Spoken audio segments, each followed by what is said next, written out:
तुमचं स्वागत आहे आमच्या स्टडी डायरीज यूट्यूब चॅनलमध्ये। तर विद्यार्थी मित्रांनो, पिंपरी चिंचवड महानगरपालिका अंतर्गत अतिरिक्त कायदा सल्लागार, विधी अधिकारी, उपमुख्य अग्निशमन अधिकारी, विभागीय अग्निशमन अधिकारी, उद्यान अधीक्षक, सहाय्यक उद्यान अधीक्षक व इतर विविध पदांच्या 386 रिक्त जागा भरण्यासाठी पदानुसार पात्र असणाऱ्या उमेदवारांकरिता भरती आयोजित करण्यात आली आहे। आणि मित्रांनो, या सर्व पदांच्या अभ्यासक्रमामध्ये मराठी व्याकरण विषय आवर्जून दिलाय, त्यामुळे आपल्याला मराठी व्याकरणाचा अभ्यास व्यवस्थितपणे करणे फार गरजेचे आहे। या सर्व परीक्षेसाठी ऑनलाईन पद्धतीने तुम्ही अर्ज करू शकता। अर्ज करण्याची शेवटची तारीख 19 सप्टेंबर 2022 आहे।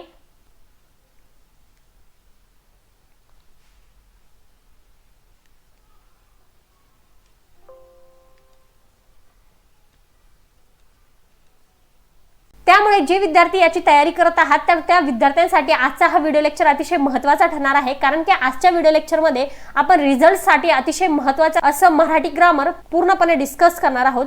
संपूर्ण मराठी टॉपिक्स आपण अतिशय सोप्या पद्धतीने आणि जे लक्षात बसेल अशा ट्रिक्सने बघणार आहोत। आणि विद्यार्थी मित्रांनो, तुम्ही जर आजचा व्हिडिओ लेक्चर पूर्णपणे बघितला तर तुम्ही परीक्षेत पैकीच्या पैकी मार्क्स मिळवू शकता। त्यामुळे आपला जास्त वेळ वाया न घालवता सुरू करूया आजचा व्हिडिओ लेक्चर। तर विद्यार्थी मित्रांनो, सर्वात पहिले आपण बघूया की मराठी या विषयाअंतर्गत कोणकोणत्या टॉपिकचा आपल्याला अभ्यास करायचा आहे। तर मराठी विषयामध्ये सर्वात पहिले आपल्याला शिकायचं आहे मराठी व्याकरण। आणि यामध्ये कोणकोणत्या गोष्टी येतात बघा की मराठी व्याकरणामध्ये आपल्याला सर्वात पहिले वाक्यरचना, त्यानंतर शब्दार्थ, प्रयोग, समास, समानार्थी शब्द, विरुद्धार्थी शब्द आणि मग नंतर म्हणी, वाक्प्रचार, वाक्यात उपयोग, शब्दसंग्रह या सर्व टॉपिकचा आपल्याला अभ्यास करायचा आहे। आणि सगळ्यात शेवट आपण बघणार आहोत प्रसिद्ध पुस्तके आणि लेखक। तर हे सर्व टॉपिक आपण व्यवस्थितपणे बघणार आहोत। तर विद्यार्थी मित्रांनो, वळूया आपल्या पहिल्या टॉपिककडे। तर पहिल्या टॉपिकचं नाव आहे वाक्य, म्हणजेच की वाक्यरचना। वाक्याची रचना कशा प्रकारे झाली व्यवस्थितपणे लक्ष द्या। सर्वात पहिले आपण बघूया की वाक्य म्हणजे काय। तर या ठिकाणी बघा, तुम्हाला पूर्णपणे माहिती दिलेली आहे। प्रत्येक वाक्य शब्दाचे बनलेले असते। वाक्य म्हणजे अर्थपूर्ण शब्दाचा समूह होय। वाक्यात केवळ शब्दाची रचना करून अर्थपूर्ण शब्दाची रचना असावयास पाहिजे, तेव्हाच ती वाक्य होऊ शकते। वाक्याचा अर्थ स्पष्ट करण्याकरिता वाक्यात आलेल्या प्रत्येक शब्दाचा म्हणजेच की प्रत्येक दिलेल्या पदाचा परस्परांशी संबंध काय आहे हे कळणे महत्त्वाचे असते। त्यानंतर दिले की प्रत्येक वाक्यात कर्ता व क्रियापद हे महत्त्वपूर्ण भाग मानले जातात। जर क्रियापद सकर्मक असेल तर त्या वाक्यातील कर्म हे तिसरा महत्त्वाचा भाग मानला जातो। या तीन शब्दाबरोबर वाक्यामध्ये विशेषण, क्रियाविशेषण, शब्दयोगी अवयवे, उभयान्वी अवयवे, केवल प्रयोगी अवयवे आणि विधानपूरक इत्यादी शब्द येतात। वाक्यात येणारा प्रत्येक शब्दाचा परस्परांशी काहीतरी संबंध जोडलेला असतो आणि वाक्याच्या या शब्दाच्या संबंधातून आपल्याला वाक्याचा पूर्ण अर्थ कळतो। म्हणजे सिंपली याचा अर्थ असा की ज्या वाक्यातून परिपूर्ण अर्थ निघतो तर त्यालाच वाक्य असे म्हणतात। आता आपण बघूया की वाक्याची रचना। तर वाक्यात येणारे शब्द कोणत्या क्रमाने यावेत याबाबत असा कोणताही नियम नाही। तथापि वाक्यातील शब्द विभक्तीच्या अनुक्रमाने यावेत व एखाद्या शब्दाशी निकट संबंध दर्शविणारे शब्द त्या शब्दाजवळच असावेत असा संकेत मात्र निश्चितच आहे। वाक्यातील शब्दांची रचना ही नियमांना धरून आहे। तर इथपर्यंत आपण बघितलं। आता या ठिकाणी बघा, खाली तुम्हाला काही वाक्याचे नियम दिलेले आहेत। तर पहिला आहे, कर्ता हा त्याच्या विशेषणासह वाक्यात सुरुवातीला आला पाहिजे। क्रियापद आणि क्रियेचे प्रकार दर्शविणारे शब्द हे आपल्या क्रियविशेषणासह वाक्याच्या शेवटी आले पाहिजे। त्यानंतर दिले, कर्म किंवा वाक्यात कर्म नसेल तर विधानपूरक हे त्याच्या विशेषणासह वाक्याच्या मध्यभागी येते। वाक्यात उभयान्वी अवयवाचा उपयोग करण्यात आला असेल तर ते अवयव ज्या दोन शब्दांना किंवा वाक्यांना जोडते त्याच्या अनुषंगाने मध्यभागी आले पाहिजे। त्यानंतर शेवटचा नियम दिलाय, जर वाक्यात केवल प्रयोगी अवयव किंवा संबोधनाचा उपयोग करण्यात आला असेल तर ते वाक्याच्या सुरुवातीला आले पाहिजे। अशा प्रकारे वाक्याची रचना केली जाते। तर या ठिकाणी आपण पूर्णपणे बघितलेलं आहे की वाक्याची रचना ही कशा कशा पद्धतीने केली जाते। आता आपण बघूया पुढचा टॉपिक, म्हणजेच की वाक्याचे प्रकार किती असतात। तर मित्रांनो, वाक्याचे दोन प्रकार असतात। पहिला आहे अर्थावरून पडणारे प्रकार आणि दुसरा आहे स्वरूपावरून पडणारे प्रकार। तर सर्वात पहिले आपण जे अर्थावरून पडणारे प्रकार आहेत तर ते पूर्णपणे डिस्कस करूया। तर मित्रांनो, या ठिकाणी बघा, पहिला प्रकार आहे विधानार्थी वाक्य। आणि आता विधानार्थी वाक्य कशाला म्हणायचं की ज्या वाक्यात कर्त्याने केवळ विधान केलेले असते त्या वाक्याला विधानार्थी वाक्य असे म्हणतात। आता खाली तुम्हाला काही एक्झाम्पल्स दिलेले आहेत, उदाहरण दिलेत। मी आंबा खातो, गोपाल खूप काम करतो, ती पुस्तक वाचते, अशा पद्धतीने. तर या सर्व वाक्यांना काय म्हणायचं? विधानार्थी वाक्य. त्यानंतर दिलंय प्रश्नार्थी वाक्य. आता ज्या वाक्यामध्ये प्रश्न विचारला जातो त्याला प्रश्नार्थी वाक्य असे म्हणतात. तर या ठिकाणी बघा तुम्हाला स्पष्टपणे दिलंय की ज्या वाक्यात कर्त्याने प्रश्न विचारलेला असतो त्या वाक्याला प्रश्नार्थी वाक्य असे म्हणतात. कर्ता म्हणजे कोण? विचारणारा. तर याचे उदाहरण दिलेत, तू आंबा खाल्लास का? तू कोणते पुस्तक वाचतोस? कोण आहे तिकडे? अशा प्रकारे. आता आपण बघूया अर्थावरून पडणाऱ्या प्रकारमधील तिसरा प्रकार, आणि तो म्हणजे उद्गारार्थी वाक्य. तर विद्यार्थी मित्रांनो, यामध्ये होतंय काय की ज्या वाक्यामध्ये कर्त्याने आपल्या मनात निर्माण झालेल्या भावनेचा उद्गार काढलेला असतो त्या वाक्याला उद्गारार्थी वाक्य असे म्हणतात. आता उद्गारार्थी वाक्य म्हणजे नेमकं काय? तर या ठिकाणी बघा खाली तुम्हाला 3 एक्झाम्पल्स दिलेले आहेत की अबब, केवढा मोठा हा साप. त्यानंतरचा दिलाय कोण ही गर्दी, आणि त्यानंतर तिसरा एक्झाम्पल दिलाय की शाबास, UPSC पास झालास. अशा प्रकारच्या वाक्यांना उद्गारार्थी वाक्य असे म्हणतात आणि या चिन्हाला उद्गारवाचक चिन्ह असे म्हणतात. तर खाली एक टिप दिली की वरील प्रकारातील वाक्य होकारार्थी व नकारार्थी या दोन्ही प्रकारातून व्यक्त करता येते. आता आपण बघूया चौथा प्रकार, म्हणजेच की होकारार्थी वाक्य. ज्या वाक्यामधून होकार दर्शविला जातो त्यास होकारार्थी वाक्य किंवा करणरूपी वाक्य असे म्हणतात. एक्झाम्पल्स दिलेत, मला अभ्यास करायला आवडते, रमेश जेवण करत आहे, मला STI ची परीक्षा पास व्हायची आहे. तर अशा प्रकारच्या वाक्यांना काय म्हणतात? होकारार्थी वाक्य. त्यानंतर पुढचा प्रकार आहे नकारार्थी वाक्य. नकारार्थी वाक्य म्हणजे काय की ज्या वाक्यामधून नकार दर्शविला जातो त्यास नकारार्थी वाक्य असे म्हणतात. एक्झाम्पल्स दिलेत, मी क्रिकेट खेळत नाही, मला कंटाळा आवडत नाही. त्यानंतर 6वा प्रकार आहे स्वार्थी वाक्य. म्हणजेच की ज्या वाक्यातील क्रियापदावरून केवळ काळाचा बोध होतो अशा वाक्यास स्वार्थी वाक्य असे म्हणतात. उदाहरण दिलेत, मी चहा पितो, मी चहा पिला, मी चहा पिणार. अशा प्रकारच्या वाक्यांना स्वार्थी वाक्य असे म्हणतात. त्यानंतर पुढचा प्रकार दिलाय आज्ञार्थी वाक्य. म्हणजेच काय की ज्या वाक्यामधून आज्ञा, आशीर्वाद, विनंती, उपदेश, प्रार्थना इत्यादी गोष्टींचा बोध होतो अशा वाक्यास आज्ञार्थी वाक्य असे म्हणतात. उदाहरण दिलेत, तो दरवाजा बंद कर. आता ही काय झाली? आज्ञा. त्यानंतरचं उदाहरण आहे देव तुझे भले करो. आता हे काय झाले? आशीर्वाद. कृपया शांत बसा. ही काय झाली? विनंती. देवा मला पास कर. ही झाली प्रार्थना. प्राणी मात्रावर दया कर. हा काय झाला? उपदेश. तर अशा प्रकारच्या वाक्यांना काय म्हणतात? आज्ञार्थी वाक्य, ज्यामध्ये आज्ञा, आशीर्वाद, विनंती, प्रार्थना आणि उपदेश हे सर्व समाविष्ट केलेले असते. त्यानंतरचा प्रकार आहे विधार्थी वाक्य. म्हणजेच काय की जेव्हा वाक्यातील क्रियापदाच्या रूपावरून तर्क, कर्तव्य, शक्यता, योग्यता, इच्छा इत्यादी गोष्टींचा बोध होत असेल तर त्यास विद्यार्थी वाक्य असे म्हणतात.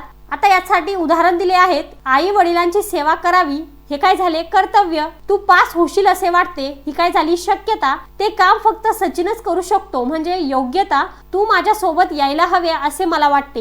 ही काय झाली? इच्छा. तर अशा प्रकारच्या वाक्यांना काय म्हणतात? विधार्थी वाक्य. तर विद्यार्थी मित्रांनो, वाक्य रचनामधील जो पहिला घटक होता अर्थावरून पडलेले प्रकार, त्यामधील हा शेवटचा प्रकार आहे ज्याचं नाव आहे संकेतार्थी वाक्य. आता संकेतार्थी वाक्य म्हणजे काय की जेव्हा वाक्यात एक गोष्ट केली असती तर दुसरी गोष्ट घडली असती असा संकेत दिला जातो तेव्हा त्या वाक्यास संकेतार्थी वाक्य असे म्हणतात. आता या ठिकाणी उदाहरण दिलेत. पहिला उदाहरण आहे, जर चांगला अभ्यास केला असता तर पास झालो असतो. त्यानंतरचं दिलंय, पाऊस पडला तर पीक चांगले येईल. गाडी सावकाश चालवली असती तर अपघात झाला नसता. आणि शेवटचं उदाहरण दिलंय, जर काळे ढग आले असते तर जोरदार पाऊस झाला असता. तर अशा प्रकारे या ठिकाणी अर्थावरून पडलेले प्रकार पूर्णपणे संपलेले आहेत.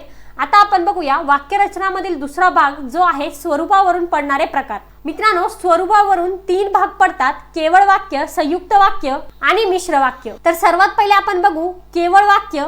तर केवळ वाक्य कशाला म्हणतात की ज्या वाक्यामध्ये एकच उद्देश व एकच विधेय असते त्यास केवळ वाक्य किंवा शुद्ध वाक्य असे म्हणतात. आता यासाठी उदाहरण दिले आहेत, राम आंबा खातो, संदीप क्रिकेट खेळतो. हे काय झालेत? केवळ वाक्य. त्यानंतरचा प्रकार दिलाय संयुक्त वाक्य. संयुक्त वाक्य म्हणजे काय की जेव्हा वाक्यात 2 किंवा अधिक केवळ वाक्य ही प्रधान सूचक उभयान्वी अवयवांनी जोडलेली असतात तेव्हा त्यास संयुक्त वाक्य असे म्हणतात. उदाहरणार्थ, विजा चमकू लागल्या आणि पावसाला सुरुवात झाली. आता या ठिकाणी हा जो आणि आहे तर तो काय आहे? उभयान्वी अवयव, बरोबर. त्यानंतरचा उदाहरण दिलंय, भारतात कला पैसा आला आणि बेकरी वाढली. आता या ठिकाणी विजा चमकू लागल्या हा काय झाला? पहिलं वाक्य. त्यानंतर पावसाला सुरुवात झाली हे काय झालं? दुसरं वाक्य. आणि या शब्दाने पहिल्या आणि दुसऱ्या वाक्याला काय केलं? जोडले.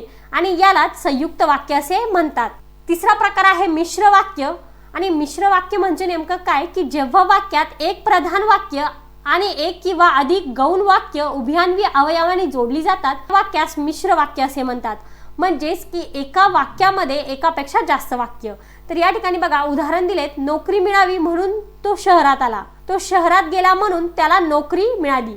आता पहिल्या वाक्यात देखील म्हणून या शब्दाने दोन वाक्यांना जोडलं, दुसऱ्यामध्ये देखील म्हणून या शब्दाने दोन वाक्यांना जोडले आणि तिसऱ्यामध्ये बघा की रोहित शर्मा चांगला खेळला म्हणून भारत जिंकला आणि सर्वांना आनंद झाला। आता तिसऱ्या वाक्यामध्ये म्हणून पण आहे आणि पण आहे, म्हणजेच की अशा प्रकारच्या वाक्यांना काय म्हणतात मित्रांनो, मिश्र वाक्य। तर इथपर्यंत आपण वाक्य आणि वाक्याची रचना पूर्णपणे बघितलेली आहेत। लक्षात ठेवा, वाक्याच्या प्रकाराचे दोन भाग पडतात, अर्थावरून पडलेले प्रकार आणि स्वरूपावरून पडलेले प्रकार। त्यानंतर आता आपण बघणार आहोत मराठी विषयातील दुसरा महत्त्वाचा टॉपिक, तो म्हणजे शब्दार्थ। मराठी शब्दार्थ अर्थ शब्दकोश। विद्यार्थी मित्रांनो, मराठी व्याकरणामध्ये जे शब्दार्थावर प्रश्न तुम्हाला विचारले जातो तर त्याचा अर्थ असा असतो की एका शब्दाचे अनेक अर्थ असतात। तर तशाच प्रकारे परीक्षेमध्ये तुम्हाला एक शब्द दिला जातो आणि त्या शब्दाचा योग्य अर्थ असणारा शब्द तुम्हाला शोधावा लागतो। तर या ठिकाणी बघा आपण भरपूर शब्दार्थ बघणार आहोत आणि असे शब्दार्थ घेणार आहोत जे तुम्हाला येणाऱ्या पुणे महानगरपालिका परीक्षेमध्ये विचारले जाऊ शकतात। तर या ठिकाणी बघा पहिला शब्द दिलाय एकमुखाने म्हणजे एका सुरात, त्यानंतर आहे शिरी डोक्यावर, जागवणे जागृत करणे, रणांगण युद्धभूमी, अलबत नक्कीच, करंटे दुर्दैवी, आपत्काळी संकटकाळी, सक्रिय क्रियाशील, सनंग विणलेले अखंड वस्त्र, यच्छयावत म्हणजेच काय सगळे आणि सर्व। त्यानंतर दिलाय कंबर कसणे म्हणजे काम करायला तयार होणे, शब्दांकित करणे म्हणजे शब्दात व्यक्त करणे, लाखाच्या म्हणजे कोटीच्या गप्पा। त्यानंतर दिलाय पासपोर्ट म्हणजे पारपत्र, एर झारा घालणे म्हणजे एजा करणे, व्हिसा म्हणजे परदेशात जाण्यासाठी परवानगीचा शिक्का असलेले पत्र, बॅरिस्टर म्हणजे वकील, कोट्याधिपती म्हणजे करोडपती, हरिहरी करत बसणे म्हणजे काही काम न करता नुसते बसून राहणे, रिहर्सल म्हणजे सराव करणे, क्रांती म्हणजे मोठा बदल, प्रभा म्हणजे तेज, झनी म्हणजे त्वरित, अमृतत्वाची फुले म्हणजे कायम टिकणारी फुले, डालून ठेवणे म्हणजेच की झाकून ठेवणे। अशा पद्धतीने अजून काही शब्दार्थ बघूया। त्यानंतर पुढचा शब्द दिलाय कुर्रेबाज म्हणजे ऐटबाज, कंठ फुटणे म्हणजे आवाज उमटणे, कोलाहल म्हणजे गोंधळ, खुमारी म्हणजे लज्जत, कानात प्राण आणून ऐकणे म्हणजे लक्षपूर्वक ऐकणे, साजिरा म्हणजे सुंदर, कलागत म्हणजे कारागिरी, पहाडी म्हणजे पावसाची सर, खेळगा म्हणजे खेळगडी, वलानी म्हणजे कपडे वाळत घालायची दोरी, बाळवती म्हणजे बाळाचे, अंथरूण म्हणजे पांघरूण आणि दुपटे। त्यानंतरचा शब्द आहे अक्राळ आणि अक्राळ या शब्दाचा अर्थ असा होतो विक्राळ रूप। त्यानंतरचा शब्द दिलाय जीवाची बाजी लावणे म्हणजे जीव धोक्यात घालणे, जीवाचा आकांत करणे म्हणजे खूप प्रयत्न करणे, निकाराचा प्रयत्न करणे म्हणजे कसोशीने प्रयत्न करणे, दुजा म्हणजे दुसरा, कनक म्हणजे सोने, भूषणे म्हणजे दागिने आणि अलंकार, अनुकूल म्हणजे अनुकूल, चिंतित फळ म्हणजे मनात ठरवलेले फळ, भजने म्हणजे चिंतन करणे, वाक बगार म्हणजे तरबेज, कोड्यात टाकणे म्हणजे पेचात टाकणे, कंठस्थ म्हणजे तोंडपाठ, धांदांत म्हणजे पूर्णपणे, बोचका म्हणजे गाठोडे, जीर्ण म्हणजे खूप जुना, स्मृती म्हणजे आठवण, कारवी म्हणजे वनस्पतीचे नाव, मेडी म्हणजे आखूड खांब, वासा म्हणजे घराच्या आड्यापासून वळचणी पर्यंत जोडलेला लाकडी दांडा। त्यानंतर पुढचा शब्दार्थ दिलाय ग्लानी येणे म्हणजे काय मरगळ येणे, 18 दारिद्र्य म्हणजेच कायम गरिबी, पांगणे म्हणजे विखुरणे, वर्दी म्हणजे निरोप, घाईत पडणे म्हणजे संकटात पडणे, गळवट म्हणजे काठोकाठ गळ्यापर्यंत, सुजल भरपूर पाणी असलेले, सुफल फळांनी समृद्ध, सस्य श्यामल पिकांनी हिरवीगार झालेली जमीन, मनावर मळब येणे, निरुत्साह वाटणे, दीक्षा कोवळे देठ, सादृश्य साम्य, सुफल फळांनी समृद्ध। मित्रांनो या ठिकाणी हे शब्दार्थ डबल झाले आहेत। आपण या शब्दापासून सुरुवात करूया। तर भांबावून जाणे म्हणजे गोंधळून जाणे, उकल होणे म्हणजे उलगडा होणे, रगात म्हणजे रक्त, ताट म्हणजे ज्वारी बाजरी यांचा धांडा। त्यानंतरचा शब्द दिलाय आळाशी आणि आळाशी या शब्दात अर्थ असा होतो कडब्याची पेंडी, आळा म्हणजे कडब्याची ताट एकत्र बांधण्यासाठी ओल्या ताटांची एकत्र केलेली दोरी, उलुशी म्हणजे लहानशी, संरचना म्हणजे ठेवण, नजाकतदार म्हणजे सुबक, आदिवास म्हणजे वस्ती, भगणे म्हणजे तुटणे मोडणे, निसर्ग नारायण म्हणजे निसर्गरूपी देव, तगणे म्हणजे टिकणे, क्षीण होणे म्हणजे कमकुवत होणे। अशाच प्रकारे अजून काही महत्त्वाचे शब्दार्थ मराठी व्याकरणामधील डिस्कस करूया। पुढचा शब्द दिलाय सुकाणू, याचा अर्थ असा होतो की नौका वळवता यावी यासाठी तिच्या मागच्या बाजूस पाण्यात असलेले साधन. शीड म्हणजे वारा अडवण्यासाठी नौकेवरती बांधलेले कापड. अग्रणी म्हणजे सर्वात पुढे. गतकर्म म्हणजे भूतकाळात केली गेलेली कामे. पांग फेडणे, उतराई होणे. ललाट रेषा, भाग्यरेषा. यत्न, प्रयत्न. गौरव, सन्मान. दाविती, दाखवतात.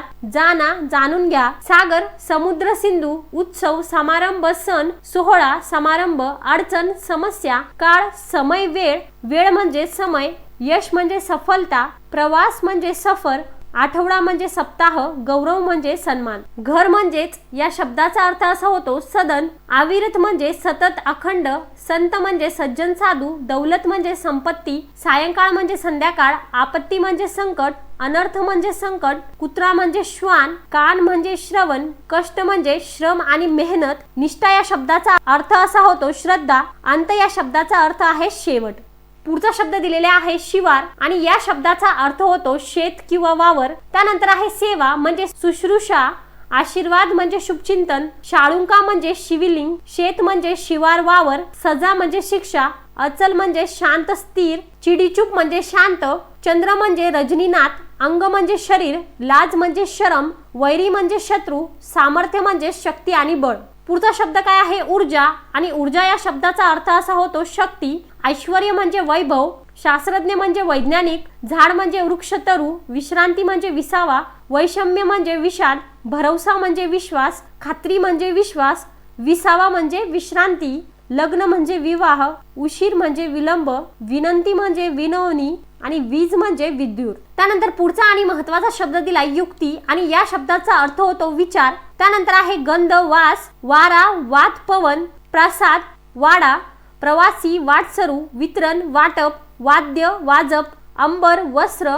पाऊस म्हणजे वर्षा आणि पर्जन्य. अरण्य म्हणजे जंगल, कानन. रान म्हणजे अरण्य, कानन. ओझे म्हणजे वजन, भार. तर मित्रांनो व्यवस्थितपणे लक्ष द्या कारण की हे सर्व शब्दार्थ अतिशय महत्त्वाचे आहे. तुम्हाला परीक्षेत विचारले जाऊ शकतात.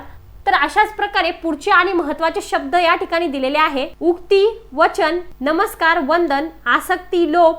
जन म्हणजे लोक, जनता. साहित्य म्हणजे लिखाण. काष्ट म्हणजे लाकूड. चिमुरडी म्हणजे लहान. लाट म्हणजे लहर. कपाळ म्हणजे ललाट. युद्ध म्हणजे लढाई, संग्राम. योद्धा म्हणजे लढवया. ऐट म्हणजे रुबाब. पुढचा शब्द दिलाय रक्त आणि रक्त या शब्दाचा अर्थ होतो रुधिर. चव म्हणजे रुची, गोडी. देश म्हणजे राष्ट्र. जंगल, रान. वातावरण, राग, रंग. मार्ग, रस्ता, वाट. सूर्य, रवी, भास्कर. रणांगण, रणभूमी. खडक, मोठा दगड. संधी, मौका. जत्रा, मेळा. ढग म्हणजेच की मेघ आणि जलद. पुढचा शब्द दिलाय इहलोक आणि या शब्दाचा अर्थ असा होतो मृत्यूलोक. त्यानंतर आहे चेहरा, मुख. भेसळ, मिलावट. महिना, मास. वाट, मार्ग. ममता, माया. क्षमा, माफी. अपमान, मानभंग. आदर, मान. आई म्हणजे माता आणि माय. मानवता म्हणजे माणुसकी आणि डोके म्हणजे मस्तक, शीर्ष. त्यानंतर पुढचा शब्द दिलाय कंजूस आणि या शब्दाचा अर्थ असा होतो कृपण. झोपडी म्हणजे कुटीर, खोप. ख्याती म्हणजे कीर्ती, प्रसिद्धी. काठ म्हणजे किनारा, तीर, तट. कविता म्हणजे काव्य, पद्य. अंधार म्हणजे काळोख, तिमिर. चिंता म्हणजे काळजी. काम म्हणजे कार्य, काज. मजूर म्हणजे कामगार. त्यानंतरचा शब्द दिलाय कार्य आणि या शब्दाचा अर्थ असा होतो काम. त्वचा या शब्दाचा अर्थ आहे कातडी. कावळा या शब्दाचा अर्थ आहे काक. गोष्ट या शब्दाचा अर्थ आहे कहाणी. परीक्षा म्हणजे कसोटी. मेहनत म्हणजे कष्ट, श्रम, परिश्रम. श्रम म्हणजे कष्ट, मेहनत. परिश्रम म्हणजे कष्ट, मेहनत. हित म्हणजे कल्याण. ऋण म्हणजे कर्ज. तर विद्यार्थी मित्रांनो अशा प्रकारे या ठिकाणी आपण अतिशय महत्त्वाचे शब्द आणि त्यांचा मराठीमध्ये अर्थ व्यवस्थितपणे बघितलेला आहे. आता आपण मराठी व्याकरणामधला पुढचा टॉपिक बघूया, तो म्हणजे प्रयोग व त्याचे प्रकार. तर सर्वात पहिले जाणून घ्या की प्रयोग म्हणजे नेमकं काय. तर मित्रांनो कर्त्याची किंवा कर्माची क्रियापदाशी जी जुळणी, ठेवणी किंवा रचना असते त्यालाच व्याकरणात प्रयोग असे म्हणतात. आता तुम्हाला ही पूर्ण व्याख्या व्यवस्थितपणे माहिती होण्यासाठी कर्ता म्हणजे काय, कर्म म्हणजे काय हे सुद्धा माहिती असणे आवश्यक आहे की नाही. म्हणजेच या ठिकाणी बघा कर्ता म्हणजे काय की क्रियापदाने दर्शविलेली क्रिया करणारा जो कोणी असतो त्याला कर्ता असे म्हणतात. आणि कर्म म्हणजे ही क्रिया ज्याच्यावर घडते त्यास कर्म असे म्हणतात. आणि या दोघांची जुळणी, ठेवणी किंवा रचना केलेली असते त्याला काय म्हणतात प्रयोग. आता ही झाली प्रयोग, कर्ता, कर्म यांची व्याख्या. आता आपण बघूया की प्रयोगाचे कोणकोणते प्रकार पडतात. तर मित्रांनो प्रयोगाचे एकूण 4 प्रकार पडतात. तर पहिला प्रकार आहे कर्तरी प्रयोग, दुसरा आहे कर्मणी, तिसरा आहे भावे प्रयोग आणि चौथा आहे मिश्र किंवा संकर प्रयोग। आता आपण काय करूया की प्रयोगाच्या प्रत्येक प्रकाराचा व्यवस्थितपणे अभ्यास करूया। तर या ठिकाणी बघा, पहिला प्रकार आहे कर्तरी प्रयोग। तर कर्तरी प्रयोग म्हणजे काय की जेव्हा कर्त्याची लिंग वचन पुरुषाप्रमाणे क्रियापदाचे रूप बदलते तेव्हा त्या वाक्यरचनेस कर्तरी प्रयोग असे म्हणतात। तर या ठिकाणी तुम्हाला समजण्यासाठी एक उदाहरण दिलंय की तो आंबा खातो। आता तो काय झाला कर्ता, आंबा काय झाला कर्म आणि क्रियापद कोणता झाला खातो। तशाच प्रकारे ती आंबा खाते, ते आंबा खातात, तू आंबा खातोस। तर यामधील जे तो, ती, ते, तू आहे तर हे काय आहे कर्ता आणि हे काय आहेत कर्म, त्यानंतर हे काय झालेत क्रियापद। तर अशा पद्धतीने कर्तरी प्रयोग तुम्ही सांगू शकतात। तर खाली तुम्हाला टिप दिली की कर्तरी प्रयोगात कर्ता नेहमी प्रथमा विभक्तीचा आहे, कर्म असल्यास प्रथमेचे किंवा द्वितीयेचे असते व क्रियापद कर्त्याप्रमाणे बदलते। सांगायचं तात्पर्य हे की या ठिकाणी हे जे क्रियापद दिलेले आहे तर ते कर्त्याप्रमाणे बदलत असतात। तर विद्यार्थी मित्रांनो, कर्तरी प्रयोगाचे देखील दोन उपप्रकार पडतात। त्यामधील पहिला उपप्रकार आहे सकर्मक कर्तरी प्रयोग आणि दुसरा आहे अकर्मक कर्तरी प्रयोग। तर सकर्मक कर्तरी प्रयोग म्हणजे काय की ज्या कर्तरी प्रयोगात कर्म असते त्यास सकर्मक कर्तरी प्रयोग असे म्हणतात। उदाहरणार्थ, मोहन पाणी आणतो, राखी पुस्तक वाचते आणि वासरू दूध पिते। आता या ठिकाणी कर्ता कोण आहे मोहन, कर्म काय आहे पाणी आणि आणतो काय झाला क्रियापद। या उदाहरणामध्ये पाणी, पुस्तक आणि दूध हे काय झालेत कर्म, म्हणजेच याला सकर्मक कर्तरी प्रयोग असे म्हणतात। त्यानंतर दिलंय अकर्मक कर्तरी प्रयोग आणि अकर्मक कर्तरी प्रयोग म्हणजे काय की कर्म नसणाऱ्या कर्तरी प्रयोगास अकर्मक कर्तरी प्रयोग असे म्हणतात। म्हणजे ज्यामध्ये कर्म आहे त्याला सकर्मक आणि ज्यामध्ये कर्म नाही त्याला अकर्मक। जसं की या ठिकाणी उदाहरण दिलेले आहेत की विद्यार्थी अस्वस्थ होते, कावळा उडाला, तू हसतोस, ती बोलते, अशा प्रकारचे वाक्य। आता आपण बघूया प्रयोगाचा दुसरा प्रकार म्हणजे कर्मणी प्रयोग। तर कर्मणी प्रयोग कशाला म्हणतात बघा की वाक्यात जेव्हा क्रियापद हे कर्माचे लिंगवचन पुरुषाप्रमाणे बदलते तेव्हा त्या वाक्यरचनेस कर्मणी प्रयोग असे म्हणतात। तर उदाहरण दिलेले आहे, सुभाषने पेरू खाल्ला, कुसुमने पेरू खाल्ला, मुलांनी पेरू खाल्ला, मोहनने चिंच खाल्ली, मुलांनी चिंचा खाल्ल्या, अशा पद्धतीने। आता या ठिकाणी सुभाषने, कुसुमने, मुलांनी, मोहनने, मुलांनी हे काय आहेत कर्ता आणि पेरू पेरू पेरू, चिंच चिंचा ह्या काय आहेत कर्म आणि या ठिकाणी बघा खाल्ला आणि खाल्ली हे काय झालेत क्रियापद। म्हणजेच की कर्माचे लिंगवचन पुरुषाप्रमाणे बदलते। आणि अशाच पद्धतीने खाली तुम्हाला एक टिप देखील दिलेली आहे, कर्मणी प्रयोगात कर्ता नेहमी तृतीयेच्या अथवा चतुर्थीचा असतो व कर्म हा नेहमी प्रथमेचे असते। या प्रयोगात सकर्मक किंवा अकर्मक हे दोन प्रयोग असणारच नाही, कारण कर्म असल्याशिवाय हा प्रयोग होणारच नाही। तर मित्रांनो, कर्मणी प्रयोगाचे पुढील प्रमाणे उपप्रकार पडतात। आता यामध्ये बघा, पहिला आहे प्रधान कर्तृक कर्मणी, दुसरा आहे शक्य कर्मणी, तिसरा आहे प्राचीन किंवा पुराण कर्मणी, चौथा आहे समापन कर्मणी आणि पाचवा आहे कर्मकर्तरी किंवा नवीन कर्मणी। आता या सर्व याचा आपण व्यवस्थितपणे अभ्यास करूया। तर या ठिकाणी बघा, पहिला आहे प्रधान कर्तृक कर्मणी। ज्या प्रयोगात क्रियापद कर्माच्या लिंगवचनानुसार बदलत असले तर बहुतेक कर्ताच प्रधान असतो त्यास प्रधान कर्तृक कर्मणी असे म्हणतात। उदाहरण दिले, तिने गाणे म्हटले, मला हा डोंगर चढवतो। पुढचा प्रकार आहे शक्य कर्मणी। ज्या वाक्यात क्रियापदाने शक्यता सुचवलेली असते त्यास शक्य कर्मणी प्रयोग असे म्हणतात। उदाहरणार्थ, रामकडून काम करवते। पुढचा उपप्रकार दिलाय प्राचीन किंवा पुराण कर्मणी। प्राचीन मराठी काव्यात सकर्मक धातूला जे हा प्रत्यय लावून करीजे, बोलीजे, केजे, वनिजेले, देईजे अशी रूपे असतात त्यास प्राचीन किंवा पुराण कर्मणी असे म्हणतात। उदाहरणार्थ, जो जो की जो परमार्थला हो, नळे इंद्रास असे बोलिले। म्हणजे ज्या सकर्मक धातूला जे हा प्रत्यय असेल त्याला प्राचीन किंवा पुराण कर्मणी असे म्हणतात। तर मित्रांनो, कर्मणी प्रयोगाचा पुढचा उपप्रकार दिलाय समापन कर्मणी। ज्या संयुक्त क्रियापदाने क्रियेच्या समाप्तीला अर्थ सूचित केलेला असतो अशा प्रयोगाला समापन कर्मणी प्रयोग असे म्हणतात।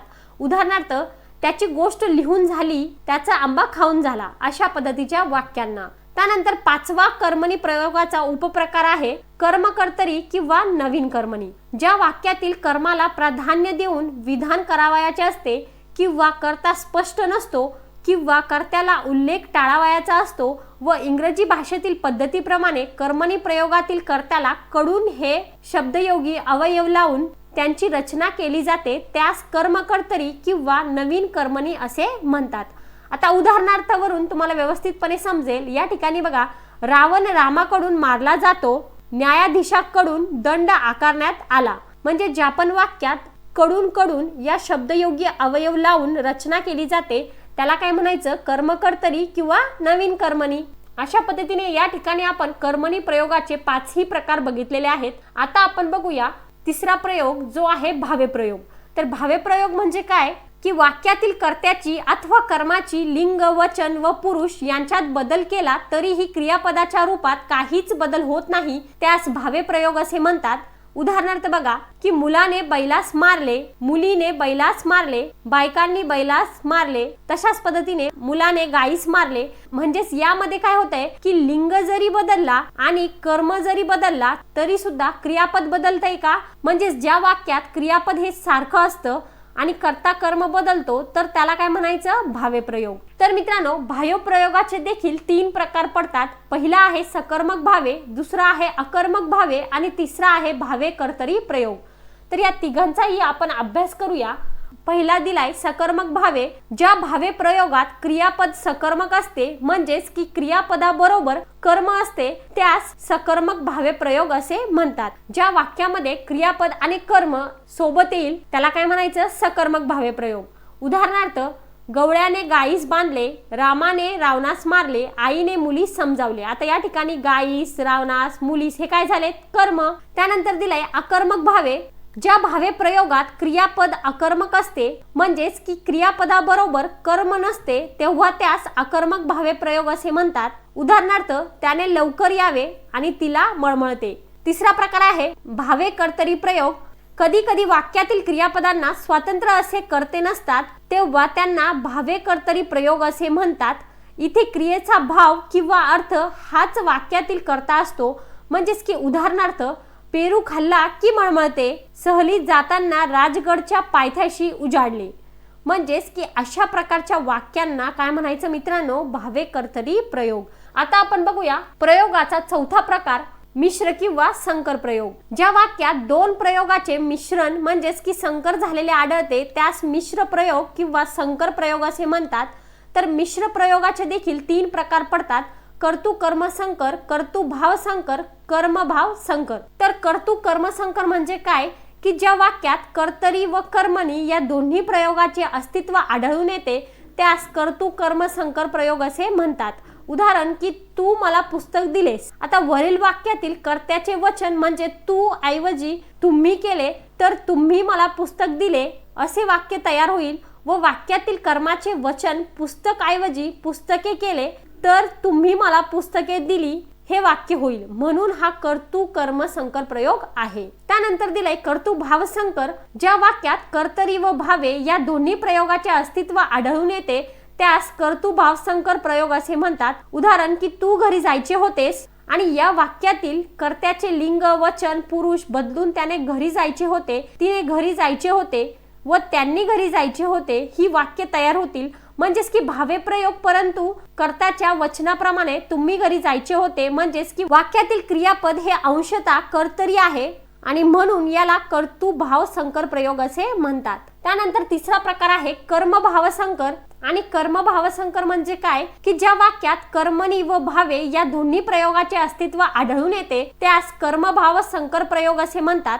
उदाहरण की वडिलांनी मुलाला शाळेत घातले। आता या वाक्यात कर्ता हा तृतीया आहे म्हणून हा कर्तरी प्रयोग नव्हे। जर या वाक्यात कर्माचे लिंग, वचन बदलून पाहिले तर जर मुलीला शाळेत घातली, मुलांना शाळेत घातले अशा प्रकारचे वाक्य तयार होईल। म्हणून हा कर्म भाव संकर प्रयोग आहे। तर मित्रांनो, इथपर्यंत आपण प्रयोगाचे सर्व प्रकार व्यवस्थितपणे अभ्यासलेले आहेत। प्रयोगामध्ये दिलेल्या प्रत्येक प्रकाराचं उदाहरण देखील घेतलेलं आहे जेणेकरून तुम्हाला समजण्यास सोपं जाईल। आता आपण बघूया मराठी व्याकरणामधील पुढचा टॉपिक, पुढचा मुद्दा तो म्हणजे समास व त्याचे प्रकार। तर सर्वात पहिले जाणून घ्या की समास म्हणजे नेमकं काय। जेव्हा दोन किंवा अनेक शब्दांमध्ये परस्पर संबंध दाखविणारे प्रत्यय किंवा शब्द काढून त्याचा एकच जोड शब्द तयार होतो तेव्हा त्या शब्दाच्या एकीकरणाला समास असे म्हणतात आणि तयार झालेल्या त्या जोड शब्दाला सामासिक शब्द असे म्हणतात। आता उदाहरण या ठिकाणी तुम्हाला दिलेले आहेत। तर सामासिक शब्दाचे काही उदाहरण जसं की साखर भात म्हणजेच की साखर घालून केलेला भात, राजवाडा म्हणजे राजाचा वाडा, कांदे पोहे म्हणजेच की कांदे घालून केलेले पोहे, अशा प्रकारे। तर या प्रकारच्या शब्दांना काय म्हणायचं, सामासिक शब्द। आता आपण बघूया की समासचे कोणकोणते प्रकार पडतात। विद्यार्थी मित्रांनो, समासाचे एकूण 4 प्रकार पडतात आणि ते खालील प्रमाणे दिलेले आहेत। पहिला आहे अवयवीभाव समास, दुसरा आहे तत्पुरुष समास, तिसरा आहे द्वंद्व समास आणि चौथा आहे बहुव्रीही समास। आता आपण काय करू की या 4ही समासाचा व्यवस्थितपणे अभ्यास करूया। तर पहिला आहे अवयवीभाव समास। तर अवयवीभाव समास म्हणजे काय की जेव्हा समासातील पहिले पद हे अवयव असून तो शब्द मुख्य असतो किंवा संपूर्ण शब्द क्रियाविशेषण असते तेव्हा त्यास अवयवीभाव समास असे म्हणतात। आता ही झाली व्याख्या। आता आपण बघूया याचे उदाहरण जेणेकरून आपल्याला समजण्यास सोपं जाईल। तर या ठिकाणी बघा, पहिला आहे आजन्म म्हणजे जन्मापासून, प्रतिवर्ष म्हणजे प्रत्येक वर्षी, यशाशक्ती म्हणजे शक्तीप्रमाणे, प्रतिदिन म्हणजे प्रत्येक दिवशी, गैरहजर म्हणजे हजर नसलेला आणि घरोघरी म्हणजे प्रत्येक घरी। तर अशा प्रकारच्या शब्दांना काय म्हणायचं मित्रांनो, अवयवीभाव समास। त्यानंतर दुसरा समास आहे तत्पुरुष समास। ज्या समासातील दुसरे पद हे महत्त्वाचे असते आणि अर्थाच्या दृष्टीने गाळलेला शब्द किंवा विभक्ती प्रत्यय विग्रह करताना घालावा लागतो त्यास तत्पुरुष समास असे म्हणतात। जर आपण डेफिनेशन बघितली तर बऱ्याच वेळेस आपल्याला कळत नाही की याचा नेमका अर्थ काय। त्यामुळे आपण या ठिकाणी काय केलंय की प्रत्येक समासाचा, प्रत्येक प्रयोगाचा, प्रत्येक टॉपिकचा उदाहरण घेतलंय जेणेकरून तुम्हाला समजण्यास अगदी सोपं जाईल। तर या ठिकाणी बघा, तत्पुरुष समासाचं एक्झाम्पल आहे तोंडपाठ म्हणजेच की तोंडाने पाठ, देवपूजा म्हणजे देवाची पूजा, ऋणमुक्त म्हणजेच की ऋणातून मुक्त, अशा प्रकारच्या शब्दांना काय म्हणायचं, तत्पुरुष समास। तर विद्यार्थी मित्रांनो, तत्पुरुष समासाचे एकूण 7 उपप्रकार पडतात। पहिला आहे विभक्ती तत्पुरुष समास, द्विगु तत्पुरुष समास, उपपद तत्पुरुष समास, मध्यम पदलोपी समास, कर्णधारय तत्पुरुष समास, अलुप्त तत्पुरुष समास, नत्र तत्पुरुष समास। आपण काय करू, या प्रत्येक तत्पुरुष समासाच्या उपप्रकाराचा व्यवस्थितपणे अभ्यास करूया। तर तत्पुरुष समासाचा पहिला उपप्रकार आहे विभक्ती तत्पुरुष समास। ज्या तत्पुरुष समासात एखाद्या विभक्तीचा किंवा विभक्तीचा अर्थ व्यक्त करणाऱ्या शब्दयोगी अवयव काढून दोन्ही पदे जोडली जातात त्यास विभक्ती तत्पुरुष समास असे म्हणतात। तर उदाहरण आहेत गर्भ श्रीमंत म्हणजेच की गर्भापासून श्रीमंत, गायीरान म्हणजे गायीचे रान, राजकन्या म्हणजे राजाची कन्या, वनदेवता म्हणजे वनातील देवता। तर यांना काय म्हणायचं, विभक्ती तत्पुरुष समास। त्यानंतर आहे कर्णधारय तत्पुरुष समास। ज्या तत्पुरुष समासातील दोन्ही पदे एकाच विभक्तीत किंवा या समासातील दोन्ही पदे प्रथमा विभक्तीत असतात तेव्हा त्यास कर्मधारय तत्पुरुष समास असे म्हणतात। तर याचे उदाहरण आहे पितांबर म्हणजेच की पीत असे अंबर, चंद्रवंदन म्हणजेच की चंद्रासारखे वदन, महादेव म्हणजे महान असा देव, घनश्याम म्हणजे घनासारखा श्याम। त्यानंतर तिसरा उपप्रकार आहे द्विगु समास। आणि द्विगु समास म्हणजे काय की ज्या समासात पहिले पद संख्या विशेषण असते व त्या सामासिक शब्दावरून समुदायाचा बोध होतो त्यास द्विगु समास असे म्हणतात। आता उदाहरण काय दिलेत, नवरात्र म्हणजेच की 9 रात्रीचा समूह, पंचवटी म्हणजे 5 वाडांचा समूह। तर अशा प्रकारे ज्या शब्दामध्ये संख्यांचा उल्लेख केला जातो त्याला काय म्हणायचं, द्विगु समास। तर पुढचा उपप्रकार आहे अलुप्त तत्पुरुष समास। आणि अलुप्त म्हणजे लोप, काढून टाकणे, निघून जाणे, न होणारे। ज्या तत्पुरुष समासात पहिल्या पदाच्या विभक्ती प्रत्ययाचा लोप होत नाही त्यास अलुप्त तत्पुरुष समास असे म्हणतात। आता उदाहरण दिलेत अग्रेसर, युधिष्ठिर, कर्तरी प्रयोग, कर्मणी प्रयोग, यांना काय म्हणायचं, अलुप्त तत्पुरुष समास। त्यानंतरचा उपप्रकार आहे उपपद तत्पुरुष समास। ज्या तत्पुरुष समासातील दुसरे पद प्रधान असून ते धातू साथीचे असते त्याला उपपद तत्पुरुष समास असे म्हणतात। आणि यासाठी उदाहरण दिलेले आहेत। पहिला आहे ग्रंथकार म्हणजे करणारा, वंशज म्हणजे जन्मणारा, विहंग म्हणजे जाणारा आणि देशस्थ म्हणजे राहणारा। तर अशा प्रकारच्या शब्दांना काय म्हणायचं, उपपद तत्पुरुष समास। तर पुढचा उपप्रकार आहे नत्र तत्पुरुष समास। लक्षात ठेवा, हे सर्व आपण तत्पुरुष समासाचे उपप्रकार बघतोय। तर याचा अर्थ असा होतो की ज्या तत्पुरुष समासातील पहिले पद हे नकारार्थी असते त्यास नत्र तत्पुरुष समास असे म्हणतात। या शब्दातील पहिले पद अ, अन, न, ना, बे, नी, गैर यासारखी निषेध दर्शविणारी असतात। जसे की तुम्हाला या ठिकाणी उदाहरण दिले आहेत, अज्ञान, अनावधान, नापसंत, बेडर, गैरहजर, निरोगी आणि नपुंसक। तर या ठिकाणी व्यवस्थितपणे लक्ष द्या की अ, ना, बे, गै, नी आणि न यापासून सुरू होणाऱ्या शब्दांना काय म्हणायचं? नत्र तत्पुरुष समास। त्यानंतर तत्पुरुष समासाचा शेवटचा उपप्रकार आहे मध्यम पदलोपी समास। आणि कशाला म्हणतात बघा, की ज्या समासामध्ये दोन शब्दांमधील विभक्ती प्रत्ययाशिवाय संबंध दाखविणाऱ्या शब्दांचा लोप झालेला असतो त्याला मध्यम पदलोपी समास असे म्हणतात। आणि याचं उदाहरण दिले साखर भात म्हणजेच की साखर घातलेला भात, चुलत भाऊ म्हणजे चुलत्याचा मुलगा म्हणून भाऊ, भोजन भाऊ म्हणजे भोजनापुरता भाऊ, घोडेस्वार म्हणजे घोड्यावर स्वार करणारा।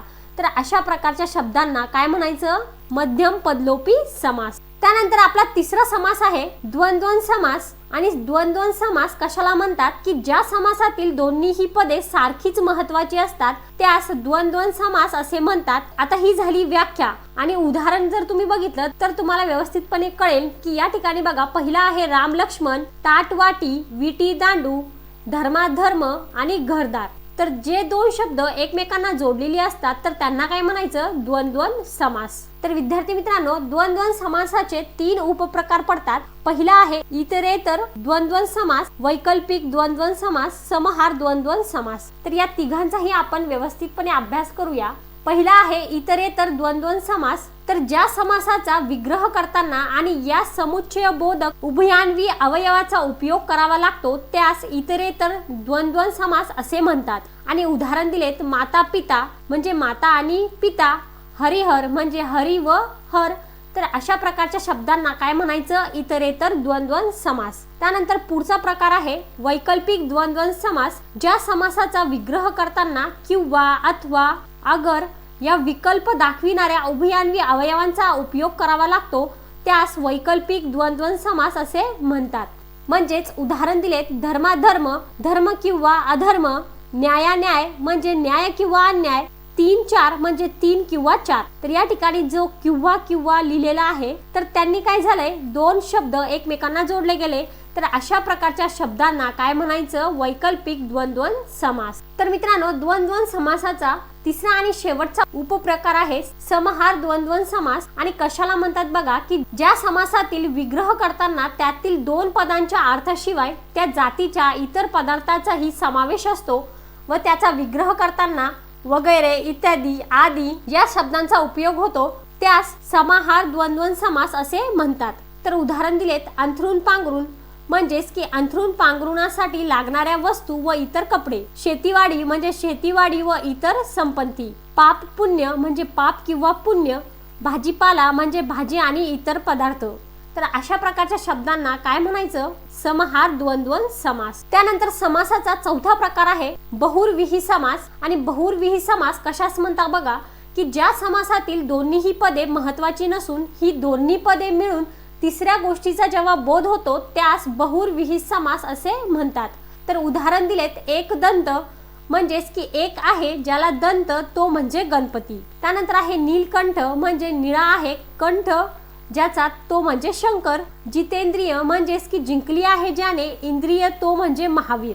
तर अशा प्रकारचे जे शब्द असतात म्हणजे शब्द एक पण त्यामधून तिसराच अर्थ निघतो त्याला काय म्हणायचं? बहुर्विही समास। तर मित्रांनो, बहुर्विही समासाचे एकूण 4 उपप्रकार पडतात। पहिला आहे विभक्ती बहुर्विही समास, नत्र बहुर्विही समास, सह बहुर्विही समास आणि प्राधी बहुर्विही समास। तर या सर्वांचा आपण अभ्यास करूया। पहिला उपप्रकार आहे विभक्ती बहुर्विही समास। आणि कशाला म्हणतात बघा, की ज्या बहुर्विही समासाचा विग्रह करताना संबंधित सर्वनामाची रूपे ही विभक्तीत असते त्यास विभक्ती बहुर्विही समास असे म्हणतात। उदाहरण दिलेत प्राप्त धन म्हणजेच की प्राप्त आहे धन ज्यास तो, त्रिकोण म्हणजे 3 आहेत कोण ज्याला तो, आणि निर्धन म्हणजे की गेले आहे धन ज्याच्यापासून तो। अशा प्रकारच्या शब्दांना ज्यामधून तिसऱ्याचा अर्थ निघतो त्याला काय म्हणायचं, विभक्ती बहुव्रीही समास। त्यानंतर दिलंय नत्र बहुव्रीही समास, ज्या बहुव्रीही समासातील पहिले पद अ, अन, न,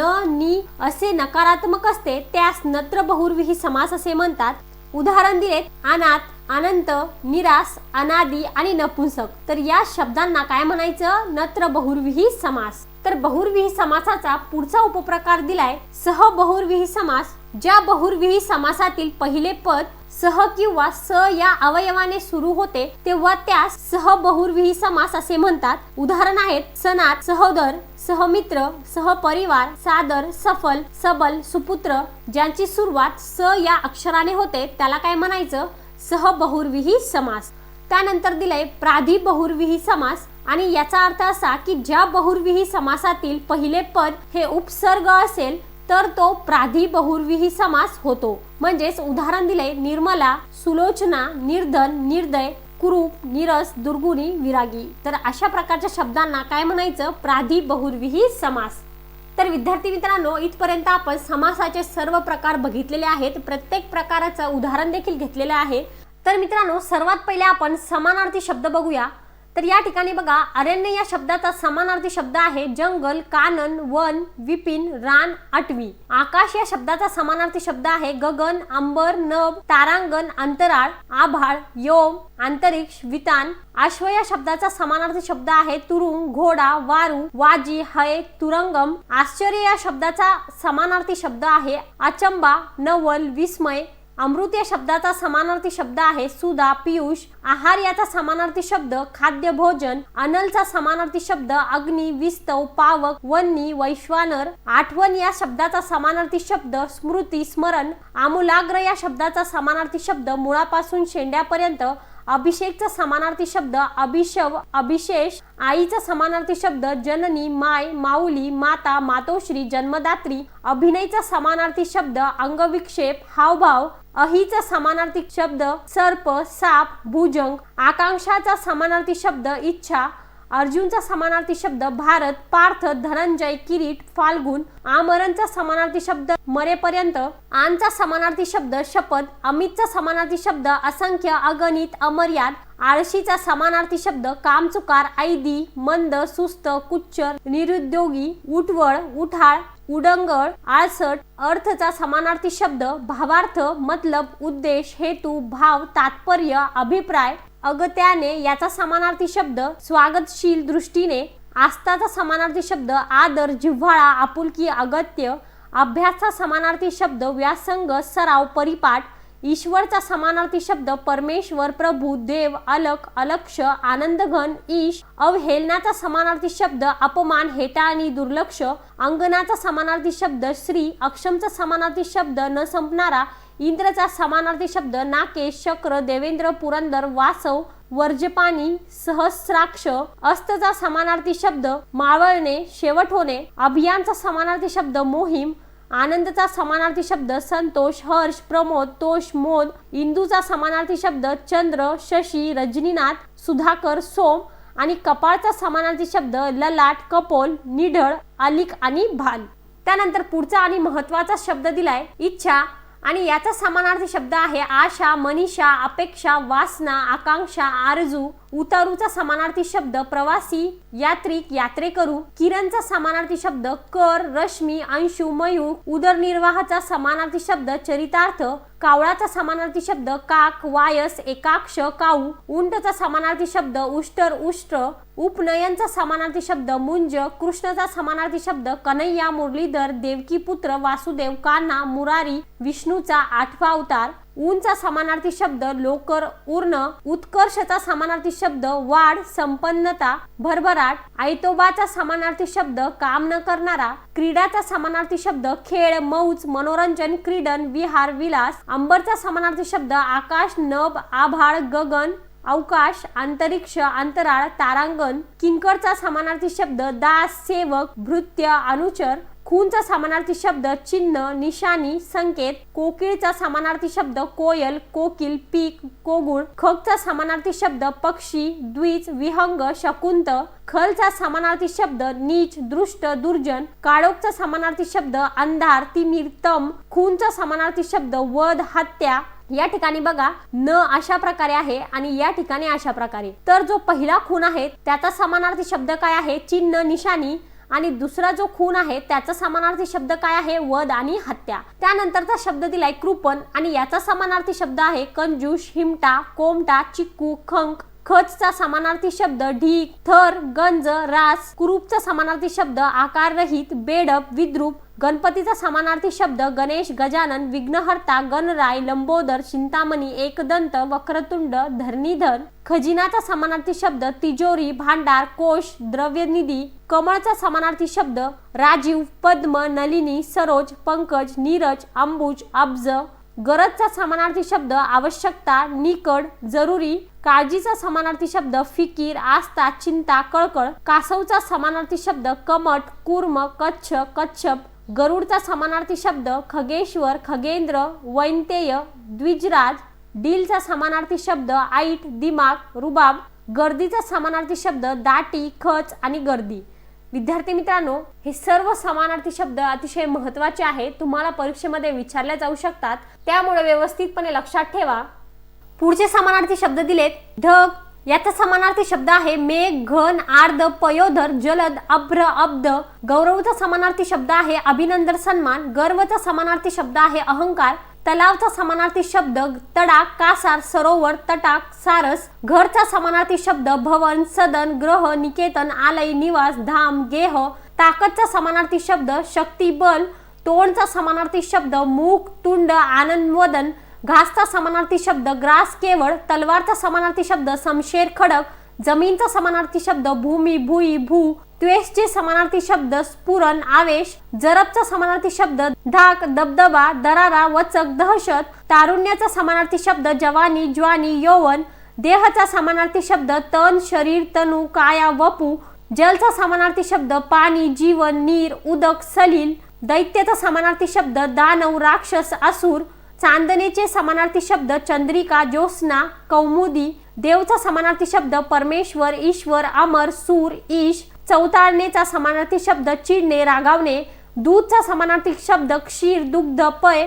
चंद्राचा समानार्थी शब्द सुधाकर, हिमांशु, सुधांशु, शशी, इंदू, सोम. निशानाथ, रजनीनाथ, विदू, शशांक. त्यानंतर दिवसचा समानार्थी शब्द दिन, वासर, वार, अह. देऊळचा समानार्थी शब्द मंदिर, देवालय, राऊळ. धनुष्याचा समानार्थी शब्द धनु, चाप, कमटा, कोदंड, कारमुक. जीवनचा समानार्थी शब्द आयुष्य, पाणी, जल. धनचा समानार्थी शब्द द्रव्य, पैसा, संपदा, संपत्ती, दौलत. झुंबडचे समानार्थी शब्द गर्दी, दाटी, खच, गर्दी. झाडचा समानार्थी शब्द वृक्ष, पादप, तरु, अगम, द्रुम, शाखी. धूर्तचा समानार्थी शब्द लबाड, भांडखोर, चलाक, कावेबाज, अर्काट, लुच्चा, लफंगा. ऋषीचा समानार्थी शब्द मुनी, साधू. डोळाचा समानार्थी शब्द नयन, चक्षु, नेत्र, लोचन, अक्ष, आवाळू. निष्णातचा समानार्थी शब्द तरबेज, प्रवीण. निर्वाळाचा समानार्थी शब्द खात्रीपूर्वक. डोकेचा समानार्थी शब्द मस्तक, माथा, शिर, शीर्ष. नैपुण्याचा समानार्थी शब्द कौशल्य. नमस्कारचा समानार्थी शब्द नमन, वंदन, प्रणिपात, अभिवादन. पूजाचा समानार्थी शब्द अर्चा, सेवा, अर्चना. नदीचा समानार्थी शब्द सरिता, तारांगिनी, तटिनी. नवराचा समानार्थी शब्द पती, वल्लभ, धव, भ्रतार, कांत, भरता. त्यानंतर पुढचा शब्द दिलेला आहे प्रवीण आणि याचा समानार्थी शब्द आहे निपुण, कुशल, हुशार, पटू, तरबेज, निष्णात. नौकरचा समानार्थी शब्द सेवक, दास, चाकर, आर्थिक, उलिंग. पाणीचा समानार्थी शब्द जल, उदक, जीवन, सलील, अंबू, पय, नीर, तोय. पत्नीचा समानार्थी शब्द अर्धांगिनी, बायको, कांता, दारा, जाया, भार्या, कलत्र. पोरकाचा समानार्थी शब्द निराधार, आई, बाप नसलेला. पर्वतचा समानार्थी शब्द अचल, नग, गिरी, अर्धी, शैल. प्रगल्भचा समानार्थी शब्द गंभीर, शहाणा, प्रौढ. पारिपत्याचा समानार्थी शब्द पराभव, शिक्षा, दंड. प्रेमचा समानार्थी शब्द लोभ, अनुराग, प्रीती. फूलचा समानार्थी शब्द सुमन, पुष्प, कुसुम, सुम. पोपरचा समानार्थी शब्द रावा, रागू, शुक. पृथ्वीचा समानार्थी शब्द धरती, धरणी, वसुंधरा, धरित्री, भू, भूमी, धरा, मही, क्षमा, रसा. बापचा समानार्थी शब्द जनक, वडील, तात, जन्मदाता, पिता. ब्राह्मणचा समानार्थी शब्द विप्र द्विज, प्रासादचा समानार्थी शब्द मंदिरवाडा, बळचा समानार्थी शब्द ताकद शक्ती जोर सामर्थ्य, प्रघातचा समानार्थी शब्द रिवाज पद्धत चाल रीती, बाणचा समानार्थी शब्द सायक तीर शर, पक्षीचा समानार्थी शब्द अंडज पाखरू खग विहंग विहग द्विज, बागचा समानार्थी शब्द उपवन उद्यान बगीचा, बिकडचा समानार्थी शब्द अवघड कठीण, ब्रह्मदेवचा समानार्थी शब्द प्रजापती विधी विरंची, कमलासन ब्रह्मा चतुरानन, पायचा समानार्थी शब्द चरण पद पाद, पानचा समानार्थी शब्द पर्ण पत्र पल्लव, पुढारीचा समानार्थी शब्द नायक नेता अग्रणी धुरीण, बेंडूकचा समानार्थी शब्द मंडूक दरदूर, पुरुषचा समानार्थी शब्द नर मर्द, भाऊचा समानार्थी शब्द बंधू भ्राता सहोदर, पार्वती भुंगा भांडण भांडखोर वानर वारा भरभराट मित्र, या सगळ्यांचे समानार्थी शब्द या ठिकाणी पूर्णपणे दिलेले आहेत, तुम्ही स्क्रीनवरती बघू शकता। आता आपण बघूया पुढचे आणि महत्त्वाचे समानार्थी शब्द। तर मित्रांनो, विहार विष्णू माणूस उथव महा मुलगी मुलगा मासा यज्ञ वीज युद्ध रस्ता वेदना राग वस्त्र राजा वल्लरी रात्र शंकर रक्त रागीट रयत लक्ष्मी शेष शेतकरी सूर्य शत्रू सकल सोने संघर्ष स्त्री समुद्र सनातनी आणि सहार। तर या सर्व शब्दांचे समानार्थी शब्द आहेत भ्रमण सहल क्रीडा रमापती रमेश चक्रपाणी अच्युत केशव नारायण माधव मधुसूदन त्रिविक्रम वासुदेव पुरुषोत्तम ऋषिकेश पीतांबर शेषशाही गोविंद श्रीपदी पद्मनाथ वराहवतार मानव मनुज मनुष्य भरती महान मोठा नंदिनी कन्या तनुजा सुता दुहिता आत्मजा तनया तनुज आत्मज तनय सूत पुत्र नंदन मत्स्यमीन होम मक याग बिजली तडीत चपला विद्युत संग्राम लढाई संघर रण समर। अशा प्रकारे या ठिकाणी तुम्ही सर्व समानार्थी शब्द बघू शकता। त्यानंतर बघा पुढचा समानार्थी शब्द दिला आहे हत्ती आणि याचा समानार्थी शब्द आहे नाग गज सारंग कुंजर। सह्याद्रीचा समानार्थी शब्द सह्यागिरी सह्याचल। हातचा समानार्थी शब्द बाहू भुज आणि कर हस्त। सिंहचा समानार्थी शब्द पंचानन वनराज मृगराज केसरी मुगेंद्र। हरिणचा समानार्थी शब्द सारंग कुरंग मृग। सुंदरचा समानार्थी शब्द मनोहर अभिराम सुरेख रमणीय रम्य। हृदयचा समानार्थी शब्द अंतर अंतकरण हिरीत। होडीचा समानार्थी शब्द नौका नाव तर।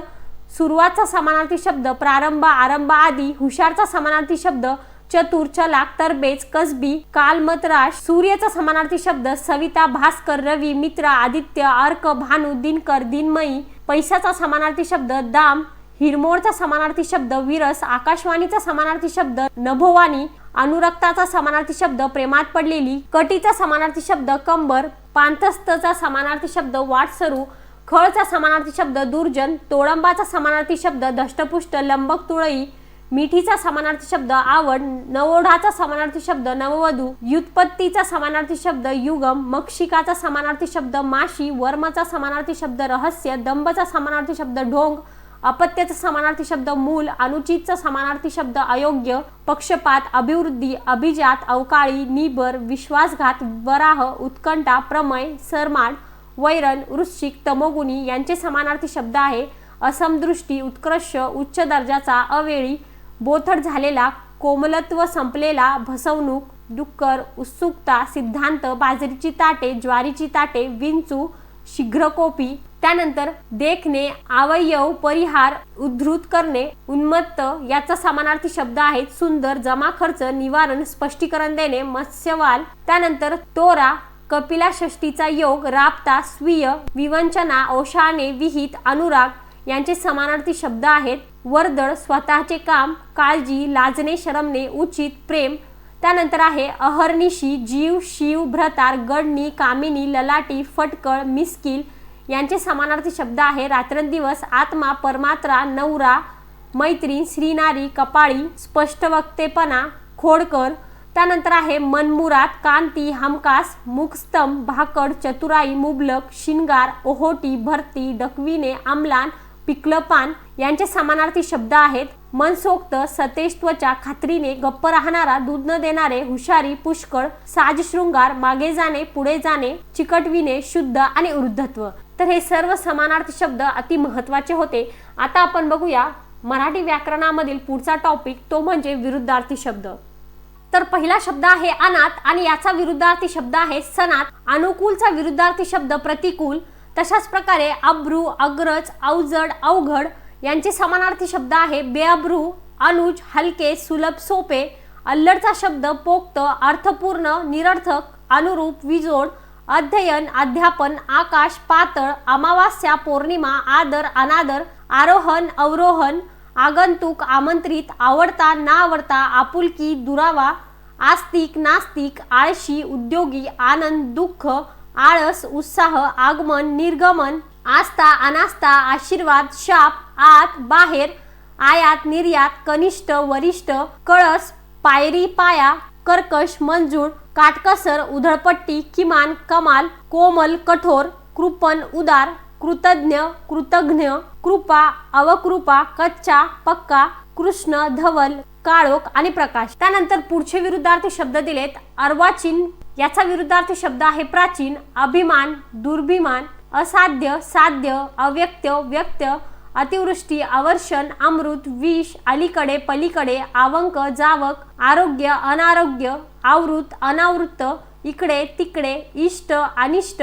इहलोक, परलोक, इमान, बेईमान, इलाज, नाईलाज, इमानी, बेईमानी, उगवणे, मावळणे, उधळ्या, कंजूस, उच्च, नीच, उजवा, डावा, उपयोगी, निरुपयोगी, उपद्रवी, निरुपद्रवी, उपाय, निरुपाय, उत्तीर्ण, अनुत्तीर्ण, उपस्थित, अनुपस्थित, उचित, अनुचित, गुण, अवगुण, गच्च, सैल, विरळ, गतकाल, भविष्यकाळ, गुरु, शिष्य, घट्ट, सैल, पातळ, घनदाट, विरळ, चढळ, उतरण, चांगले, वाईट, चूक, बरोबर, चोर, साव, चव, बेचव आणि चपळ, मंद.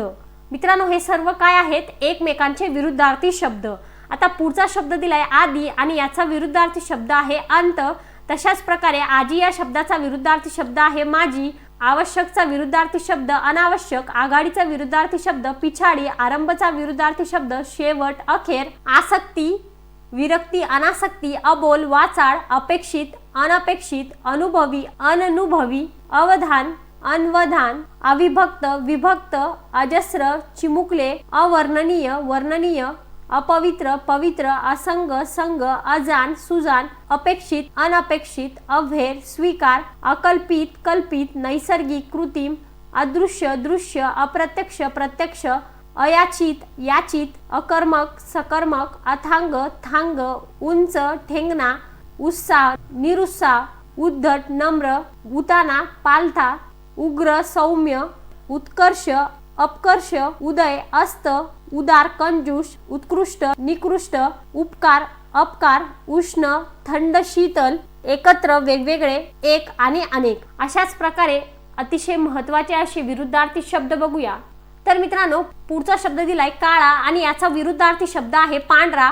कोवळे, जुने, कौतुक, निंदा, खरे, खोटे, खाली, वर, खंडन, मंडन, जय, पराजय, कर्णमधुर, कर्णकटू, कडू, गोड, कच्चे, पक्के, कठोर, मृदू, काळा, पांढरा, कायदेशीर, बेकायदेशीर, कीर्ती, अपकीर्ती, कृपा, अवकृपा, कृश, स्थूल, कृत्रिम, नैसर्गिक, तरुण, म्हातारा, ताजा, शिळा, तीक्ष्ण, बोथट, तेजी, मंदी, तारक, मारक, तिरपा, सरळ, तुटवडा, विपुलता, तीव्र, सौम्य, तेजस्वी, निस्तेज, हलके, अवजड, थोरला, धाकटा, थोर, लहान, नफा, तोटा, नवा, जुना, दाट, विरळ, निर्मळ, मळका, नाशवंत, अविनाशी, नक्कल, अस्सल, निर्भय, भित्रा, न्यूनता, विपुलता, दुरुस्त, नादुरुस्त, दुष्ट, सुष्ट, दोष, गुण, देशभक्त, देशद्रोही. त्यानंतर पुढचा शब्द दिलाय चल आणि याचा विरुद्धार्थी शब्द आहे अचल. चिरकालचा विरुद्धार्थी शब्द अल्पकाळ.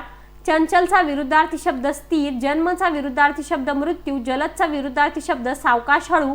एकमतचा विरुद्धार्थी शब्द दुमत. औरस, अनौरस, ग्राह्य, अग्राह्य, खिन्न, प्रसन्न, खोल, उथळ, खरेदी, विक्री, खात्री, संशय, गंभीर, अवखळ, ग्रामीण, शहरी, गोरा, काळा, गुळगुळीत, खडबडीत, गरीब, श्रीमंत, धनाढ्य, दरिद्री, धिक्कार, स्वीकार, धनी, चाकर, धूर्त, भोळा, नर, नारी, नकार, होकार, नापास, पास, निष्काम, सकाम, नीती, अनीती, न्याय, अन्याय, निरोगी, रोगी, नियंत्रित, अनियंत्रित, फायदा, तोटा, बेरीज, वजाबाकी, नम्रता, उद्धटपणा, बलवान, दुर्बल, बुद्धिमान, मठ्ठ, भरभराट, रास, भरती, ओहोटी, भाग्यवान, भाग्यहीन, निर्भसना, स्तुती, पाप, पुण्य, पारदर्शक, अपारदर्शक, पुढे, मागे. त्यानंतरचा शब्द आहे ऐलतीर आणि याचा विरुद्धार्थी शब्द आहे पैलतीर.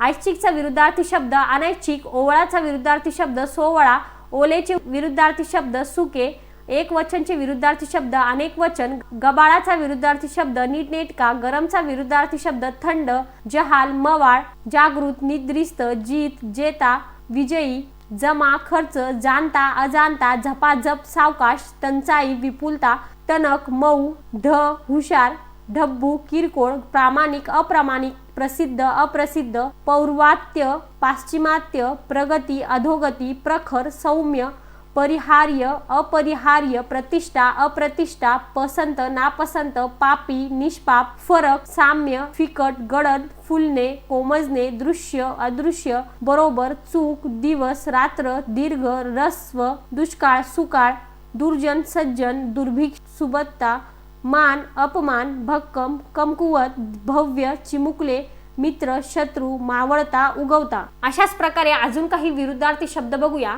तर मित्रांनो, या ठिकाणी बघा तुम्हाला भरपूर विरुद्धार्थी शब्द दिलेले आहेत आणि आजच्या लेक्चरमध्ये आपण अशाच प्रकारचे विरुद्धार्थी शब्द घेणार आहोत जे तुम्हाला परीक्षेमध्ये विचारले जाऊ शकतात. या ठिकाणी बघा विरुद्धार्थी शब्द दिलाय देव, दानव, दूर, जवळ, धनवान, निर्धर, धर्म, अधर्म, धीट, भित्रा, यश, अपयश, येथे, तेथे, मर्द, नामर्द, मलूल, टवटवीत, मनोरंजन, कंटाळवाणे, विवेक, अविवेक, मर्त्य, अमर्त्य, मंजूळ, कर्कश, योग्य, अयोग्य, रणशूर, रणभीरू, राग, लोभ, राजमार्ग, आडमार्ग, रिकामा, भरलेला, रुंद, अरुंद, रुचकर, बेचव, रस्व, दीर्घ, रुकार, होकार, नकार, राब, रंक, रेलचेल, टंचाई, रखरखीत, सौम्य, लौकिक, दुर्लौकिक, लक्ष, दुर्लक्ष, लोभी, निर्लोभी, लघु, गुरु, वैयक्तिक, सार्वजनिक, विशाल, छोटे, स्तुती, निंदा, स्थूल, कुश, स्वकीय, परकीय, सन्मार्ग, कुमार्ग, सम, विषम, सरळ,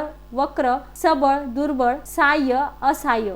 त्यानंतर पुढचा शब्द दिलाय प्रिय आणि याचा विरुद्धार्थी शब्द आहे अप्रिय. त्यानंतर पूर्णांक या शब्दाचा विरुद्धार्थी शब्द आहे अपूर्णांक, प्रकट या शब्दाचा विरुद्धार्थी शब्द अप्रकट, प्रमाण या शब्दाचा विरुद्धार्थी शब्द अप्रमाण, भंगचा विरुद्धार्थी शब्द अभंग, विधायकचा विरुद्धार्थी शब्द विघातक, विभक्तचा विरुद्धार्थी शब्द एकत्र, वद्यचा विरुद्धार्थी शब्द निंद्य, वरिष्ठ, कनिष्ठ, वियोग, संयोग, सुबोध, दुर्बोध, वेद, निर्वेद, विनाशी, अविनाशी, हर्ष, खेद, विकास, रास, विश्वास, अविश्वास, विवाद, निर्विवाद, विसंवाद, सुसंवाद, प्रगती, अधोगती, शहाणा, मूर्ख, शीतल, तप्त, शुभशकुन, अपशकुन, शूर, भित्रा, शुक्ल पक्ष, कृष्ण पक्ष, अनासक्ती, आसक्ती, स्वार्थ, परमार्थ, शुद्ध पक्ष, वद्य पक्ष, शीघ्र, मंद, श्रीमंती, गरीब, श्वास, निश्वास, श्रेष्ठ, कनिष्ठ, सार्थ, निरर्थ, सदय, निर्दय, सजातीय, विजातीय, सतेज, निस्तेज, सुशिक्षित, अशिक्षित, स्वर्ग, नरक, स्वातंत्र्य, पारतंत्र्य, स्मृती,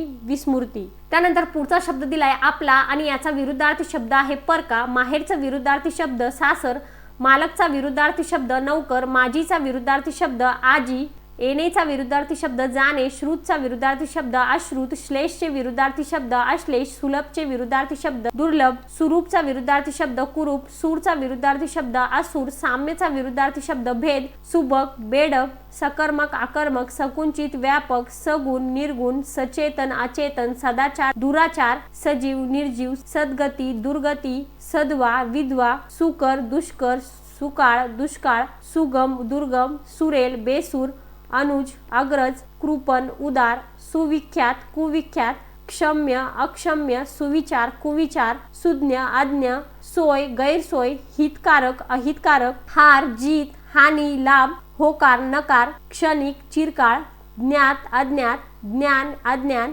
आपला, परका. तर विद्यार्थी मित्रांनो, अशा प्रकारे या ठिकाणी आपण समानार्थी शब्द आणि विरुद्धार्थी शब्द दोन्ही देखील बघितलेले आहेत. आता आपण बघूया मराठी व्याकरणामधील पुढचा भाग, तो म्हणजे वाक्प्रचार. तर मित्रांनो, सर्वात पहिले जाणून घ्या की वाक्प्रचार म्हणजे नेमकं काय. होणाऱ्या अर्थापेक्षा भिन्न व विशिष्ट अर्थाने रूढ होऊन बसलेल्या शब्दसमूहाला वाक्प्रचार असे म्हणतात. यालाच कोणी वाक संप्रदाय असेही म्हणतात. वाक्प्रचार हा शब्दसमूह असतो व तो वाक्यात जसाच्या तसा वापरला जातो। वाक्प्रचाराच्या शेवटी शक्यतो क्रियापद असते आणि अशा क्रियापदात मात्र काळानुसार बदल केले जातात आणि म्हणीच्या शेवटी शक्यतो क्रियापद नसते। तर हे सर्व पॉइंट्स तुम्ही लक्षात ठेवा।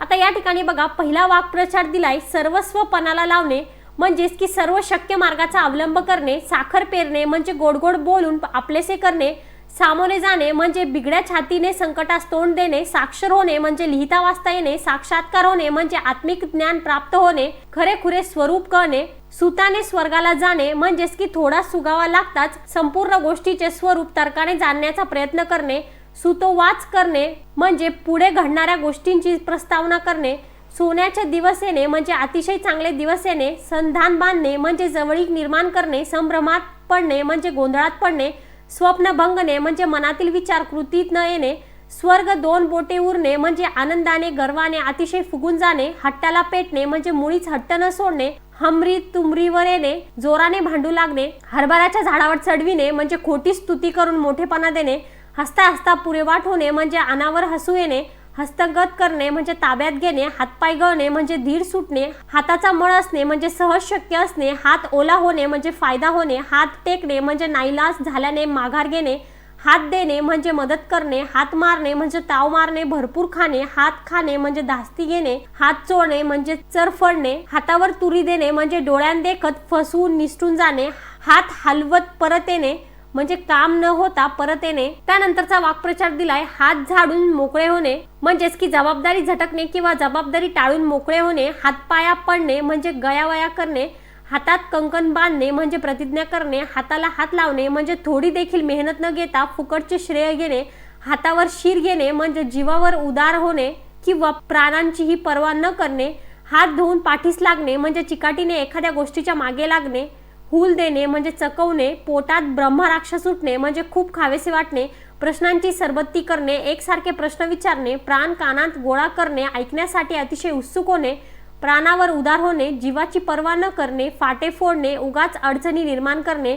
फुटाण्यासारखे उडणे म्हणजे झटकन राग येणे, बट्ट्याबोळ होणे म्हणजे विचका होणे, बभ्रा करणे म्हणजे बोभाटा करणे, सगळीकडे प्रसिद्ध करणे, 12 वाजणे म्हणजे पूर्ण नाश होणे, बादरायण संबंध असणे म्हणजे ओढून ताणून लावलेला संबंध असणे, बत्तीशी रंगवणे म्हणजे जोराने थोबाडात मारणे, बुचकळ्यात पडणे म्हणजे गोंधळून जाणे, बेत हाणून पाडणे म्हणजे बेत सिद्धीला जाऊ न देणे, बोचणी लागणे एखादी गोष्ट मनाला लागून राहणे, बोटावर नाचविणे म्हणजे आपल्या इच्छेप्रमाणे दुसऱ्याला वागायला लावणे, बोल लावणे म्हणजे दोष देणे, बोळ्याने दूध पिणे म्हणजे बुद्धिहीन असणे, बोला फुलाला गाठ पडणे म्हणजे दोन गोष्टींची सहजासहजी एक वेळ जमून येणे, भगीरथ प्रयत्न करणे म्हणजे चिकाटीने प्रयत्न करणे, भान नसणे म्हणजे जाणीव नसणे, भारून टाकणे म्हणजे पूर्णपणे मोहून टाकणे, मनात मांडे खाणे म्हणजे व्यर्थ मनोराज्य करणे। तर मित्रांनो, अशाच प्रकारचे अजून काही महत्त्वाचे वाक्प्रचार डिस्कस करूया। पुढचे वाक्प्रचार आहेत मान ताठ ठेवणे म्हणजेच की स्वाभिमानाने वागणे, माशा मारणे म्हणजे कोणताही उद्योग न करणे, मिशीवर ताव मारणे, बढाई मारणे, मधून विस्तव न जाणे, अतिशय वैर असणे, मूग गिळणे, उत्तर न देता गप्प राहणे, मधाचे बोट लावणे, आशा दाखवणे, मनात घर करणे, मनात कायमचे राहणे, मन मोकळे करणे, सुख दुःखाच्या गोष्टी बोलून दाखविणे, मनाने घेणे, मनात पक्का विचार करणे, मन साशंक होणे म्हणजे मनात संशय वाटू लागणे, मनावर ठसणे म्हणजे मनावर जोरदारपणे बिंबणे, मशागत करणे, मेहनत करून निगा राखणे, मात्रा चालणे, योग्य परिणाम होणे, रक्ताचे पाणी करणे, अतिशय मेहनत करणे, राईचा पर्वत करणे, क्षुल्लक गोष्टीला उगाच मोठे स्वरूप देणे, राख होणे, पूर्णपणे नष्ट होणे, राब राब राबणे, सतत खूप मेहनत करणे, राम नसणे, अर्थ नसणे, राम म्हणणे, शेवट होणे, मृत्यू होणे, लष्कराच्या भाकऱ्या भाजणे म्हणजे दुसऱ्यांच्या उठाठेवी करणे, लहान तोंडी मोठा घास घेणे, आपणास न शोभेल अशा प्रकारे वरचढपणा दाखविणे, लक्ष वेधून घेणे, लक्ष ओढून घेणे, लक्ष्मीचा वरद हस्त असणे म्हणजे लक्ष्मीची कृपा असणे, श्रीमंती असणे, लौकिक मिळविणे, सर्वत्र मान मिळवणे, वकीलपत्र येणे, एखाद्याची बाजू घेणे, वाट लावणे, विल्हेवाट लावणे, मोडून तोडून टाकणे, वाटाण्याच्या अक्षता लावणे, स्पष्टपणे नाकारणे, वटणीवर आणणे, ताळ्यावर आणणे, वनवन भटकणे, एखादी गोष्ट मिळवण्यासाठी खूप फिरणे, वाचा बसणे, एक शब्दही बोलता न येणे, विचलित होणे, मनाची चलबिचल होणे, विसंवाद असणे, एकमेकांशी न जमणे, वड्याचे तेल वांग्यावर काढणे, एकाचा राग दुसऱ्यावर काढणे, विडा उचलणे, निश्चय किंवा प्रतिज्ञा करणे, वेळ घेऊन पेडगावला जाणे म्हणजे मुद्दाम ढोंग करणे, शब्द जमिनीवर पडू न देणे, दुसऱ्याच्या इच्छेनुसार लगेच कार्यवाही करणे, शहानिशा करणे, एखाद्या गोष्टीबाबत चौकशी करून खात्री करून घेणे, शिगेला पोचणे, शेवटच्या टोकाला जाणे, 100 वर्षे भरणे, नाश होण्याची वेळ येणे, श्री गणेशा करणे, आरंभ करणे, सही सलामत सुटणे, दोष न येता सुटका होणे, दगा देणे, फसवणे, दबा धरून बसणे, टपून बसणे, दाद मागणे, तक्रार करून किंवा घाराने सांगून न्याय मागणे, दात धरणे, वैर बाळगणे, दाढी धरणे, विनवणी करणे, दगडावरची रेख, खोटे न ठरवणारे शब्द, दातांच्या कण्या करणे, अनेक वेळा विनंती करून सांगणे, दाती तृण धरणे, शरणागती पत्करणे, दत्त म्हणून उभे राहणे, एकाएकी हजर होणे, दात खिळी बसणे, बोलणे अवघड होणे, द्राविडी प्राणायाम करणे, सोपा मार्ग सोडून कठीण मार्गाने जाणे, दुधात साखर पडणे, अधिक चांगले घडणे, दात ओठ खाणे, द्वेषाची भावना दाखवणे, 2 हातांचे 4 हात होणे, विवाह होणे, दुसऱ्याच्या ओंजळीचे पाणी पिणे, दुसऱ्याच्या तंत्राने किंवा सल्ल्याने चालणे, दातास दात लावून बसणे, काही न खाता उपाशी राहणे, दुःखावर डागण्या देणे, दुःखी झालेल्या माणसाला वाईट वाटेल असे बोलून आणखी दुःख देणे, धरणे, हट्ट धरून बसणे, धारातीर्थी पडणे, रणांगणावर मृत्यू येणे, धाबे दणानणे, खूप घाबरणे, धूम ठोकणे, वेगाने पळून जाणे, धूळ चारणे, पूर्ण पराभव करणे, नजरेत भरणे, उठून दिसणे, नजर करणे, भेटवस्तू देणे, नाक घासणे, स्वतःचे कार्य साधण्यासाठी दुसऱ्याचे पाय धरणे, नाक ठेचणे, नक्षा उतरवणे, नाक मुरडणे, नापसंती दाखवणे, नाकावर राग असणे, लवकर चिडणे, नाक वर असणे, आईट दिमाग किंवा ताठाव असणे, नाकाला मिरच्या झोंबणे म्हणजे एखाद्याचे वर्म काढल्यामुळे त्याला राग येणे।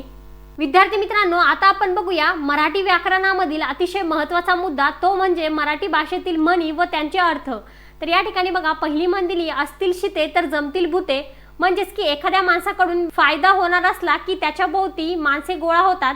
असंगाशी संग आणि प्राणाशी गाठ, म्हणजेच की दुर्जन माणसाशी संगत केल्यास प्रसंगी जीवालाही धोका निर्माण होतो। अडला हरी गाढवाची पायधरी, एखाद्या बुद्धिमान माणसाला देखील अडचणीच्या वेळी मूर्ख दुर्जन माणसाची विनवणी करावी लागते। अतिशहाणा त्याचा बैल रिकामा, अति तिथे माती, अन्न छत्री जेवणे, वर मिरपूड मागणे, अंगाला सुटली खाच, हाताला नाही लाज, अंगावरचे लेणे जन्मभर देणे, अंतकाळापेक्षा मध्यान्ह काळ कठीण, अंधारात केले पण उजेडात आले, अक्कल नाही काडीची नाव सहस्रबुद्धे, अघटित वार्ता आणि कोल्हे गेले तीर्था, अति झाले आणि आसू आले, अति परिचयात अवज्ञा, अति झाले गावचे अन पोट फुगले देवाचे, अज्ञाचा येते वास, कोरीचा घेते घास, अपापाचा माल गपापा, अर्थी दान महापुण्य। तर मित्रांनो, या सर्व दिलेल्या म्हणींचा संपूर्णपणे अर्थ इथे दिलेला आहे, तुम्हाला स्क्रीनवर दिसत असेल। तर अशाच प्रकारची महत्त्वाची म्हणी पुढे दिलेल्या आहेत। तर आईची माया आणि पोट जाईल वाया, म्हणजेच की फार लाड केले तर मुले बिघडतात, आधी पोटोबा मग विठोबा, प्रथम पोटाची सोय पाहणे, नंतर देवधर्म करणे, आपलेच दात आपलेच होठ, आपल्याच माणसाने चूक केल्यास अडचणीची परिस्थिती निर्माण होते, आयत्या बिळावर नागोबा, एखाद्याने स्वतःकरिता केलेल्या गोष्टीचा आयता फायदा घेण्याची वृत्ती असणे, आंधळा मागतो 1 डोळा, देव देतो 2 डोळे, अपेक्षेपेक्षा जास्त फायदा होणे, आपण हसे लोकाला शेंबूड आपल्या नाकाला, म्हणजे ज्या दोषाबद्दल आपण दुसऱ्याला हसतो तो दोष आपल्या अंगी असणे, आधीच उल्हास त्यात फाल्गुन मास, म्हणजेच की मुळातच आळशी असणाऱ्या माणसाच्या बाबतीत त्यांच्या आळशी वृत्ताला पोषक अवस्था निर्माण होणे, आंधळं दळतं कुत्रं पीठ खातं, एकाने काम करावे दुसऱ्याने त्याचा फायदा घ्यावा, आंधळ्या बहिऱ्याची गाठ, म्हणजेच की एकमेकांना मदत करण्यास असमर्थ असणाऱ्या 2 माणसाची गाठ पडणे, अग अग म्हशी मला कोठे नेशी, अडली गाय फटके खाय, आपला हात जगन्नाथ, असेल त्या दिवशी दिवाळी नसेल त्या दिवशी शिमगा, अंगठा सुजला म्हणून डोंगरा एवढा होईल का, औशी खाई तूप आणि सकाळी पाही रूप, अति खाणे मसनात जाणे, 18 नखी खेटरे राखी, 20 नखी पर राखी। आता आपण बघूया पुढच्या म्हणी। राईचा पर्वत करणे, म्हणजे मूळ गोष्ट अगदी क्षुल्लक असता तिचा विपर्यास करून सांगणे, राजाचे घोडे आणि खासदार उडे, म्हणजे वस्तू एकाची मिजास दुसऱ्याची, रोज मरे त्याला कोण रडे, म्हणजे तीच ती गोष्ट वारंवार होऊ लागली म्हणजे तिच्यातील स्वारस्य नष्ट होते व तिच्याकडे कोणी लक्ष देत नाही, लग्नाला 20 तर वाजंत्रीला 30, म्हणजे मुख्य कार्यापेक्षा गौण कार्यालाच खर्च अधिक, लष्कराच्या भाकऱ्या भाजणे, म्हणजे बिनफायद्याचा आणि निरर्थक उद्योग करणे, लकडी दाखविल्याशिवाय मकडी वळत नाही, धाकाशिवाय शिस्त नाही, लग्नाला गेली आणि बारशाला आली, अतिशय उशिराने पोहोचणे, लंकेत सोन्याच्या विटा, म्हणजे दुसरीकडे असलेल्या फायद्याच्या गोष्टीचा आपल्याला उपयोग नसतो, लाज नाही म्हणा कोणी काही म्हणा, म्हणजे निर्लज्ज मनुष्य दुसऱ्याच्या टीकेची पर्वा करत नाही, लेकी बोले सुनी लागे, म्हणजे एकाला उद्देशून पण दुसऱ्याला लागेल असे बोलले. लोका सांगे ब्रह्मज्ञान, स्वतः मात्र कोरडे पाषाण, म्हणजे लोकांना उपदेश करायचा पण स्वतः मात्र त्याप्रमाणे वागायचे नाही. वळणाचे पाणी वळणावरच जाणे, म्हणजे निसर्गाच्या नियमाप्रमाणे ज्या गोष्टी घडावयाच्या त्या घडतच राहणार. वराती मागून घोडे, म्हणजे योग्य वेळ निघून गेल्यावर काम करणे. वारा पाहून पाठ फिरविणे, परिस्थिती पाहून वर्तन करणे. वाहत्या गंगेत हात धुणे आणि तापल्या तव्यावर पोळी भाजून घेणे, म्हणजे सर्व साधने अनुकूल असली की होईल तो फायदा करून घेणे. वासरात लंगडी गाय शहाणी, वाघ म्हटले तरी खातोच आणि वाघोबा म्हटले तरी खातोच. विंचवाची विराड पाठीवर, विशी विद्या तिची धन, विचाराची तूट येथे भाषणाला ऊत. विश्वासाने ठेवला घरी, चारी सुना गरवार करी. व्याप तितका संताप, शहाण्याला शब्दांचा मार. शीतावरून भाताची परीक्षा, शेरास सव्वा शेर, चोरावर मोर. शेजी देईल काय आणि मन द्याल काय, शेजी बाईची कडी, धाव धाव वाडी. शुद्ध बीजापोटी, फळे रसाळ गोमटी. सगळेच मुसळ केरात, सरड्याची धाव कुंपणापर्यंतच. संन्याशाच्या लग्नाला शेंडीपासून सुरुवात, संग तसा रंग. सारा गाव मामाचा, एक नाही कामाचा. साप साप म्हणून भुई थोपटणे, 7 हात लाकूड 9 हात ढलपी. सांगी तरी सांगी म्हणे वडाला वांगी. सुरुवातीलाच माशी शिकली, सुंब जळाला तरी पीड जात नाही. स्नान करून पुण्य घडे तर पाण्यात बेडूक काय थोडे. हत्तीच्या पायी येते आणि मुंगीच्या पायी जाते. हृदयाचा उन्हाळा आणि डोळ्यांचा पावसाळा. हत्तीच्या दाढेमध्ये मिऱ्यांचा दाना. तर मित्रांनो, दिलेल्या या सर्व म्हणींचा या ठिकाणी संपूर्णपणे अर्थ दिलेला आहे. तुम्ही व्हिडिओला पॉज करून प्रत्येक म्हणीचा अर्थ बघू शकता. आणि मित्रांनो, या सर्व म्हणी तुम्ही व्यवस्थितपणे लक्षात ठेवायच्या आहे, कारण की परीक्षेमध्ये तुम्हाला यामधील म्हण हमखास विचारल्या जाऊ शकते. आता आपण वळूया आपल्या शेवटच्या मुद्द्याकडे, म्हणजेच प्रसिद्ध पुस्तके आणि लेखक. तर यामध्ये बघा, साहित्य अकादमी पुरस्कार प्राप्त साहित्यिकांची नावे व साहित्यकृती, म्हणजे या ठिकाणी लेखकांची नावे व त्यांनी लिहिलेली साहित्यकृती, म्हणजे त्यांनी लिहिलेले पुस्तक ग्रंथ या ठिकाणी दिलेले आहेत. तर मित्रांनो, यामध्ये पहिले दिले आहेत नामदेव धोंडो महानोर. या लेखकाने वर्ष 2000 मध्ये 5 धडे कविता संग्रह लिहिले. त्यानंतर राजन गवस या लेखकाने 2001 मध्ये तणकट ही कादंबरी लिहिली. महेश एल कुंचवार याने 2002 मध्ये युगांत हे नाटक केले. वि सरदेशमुख यांनी 2003 मध्ये डांगोरा एका नगरीचा ही कादंबरी लिहिली. सदानंद देशमुख यांनी 2004 मध्ये 12 मास ही कादंबरी लिहिली. अरुण कोलटकर यांनी 2005 मध्ये भिचकी वही हे कविता संग्रह लिहिले. आशा बगे यांनी 2006 मध्ये भूमी ही कादंबरी लिहिली. गो मा पवार यांनी 2007 मध्ये महर्षी विठ्ठल रामजी शिंदे जीवन व कार्य हे चरित्र लिहिले. त्यानंतर श्याम मनोहर यांनी 2008 मध्ये उत्सुकतेने मी झोपलो ही कादंबरी लिहिली.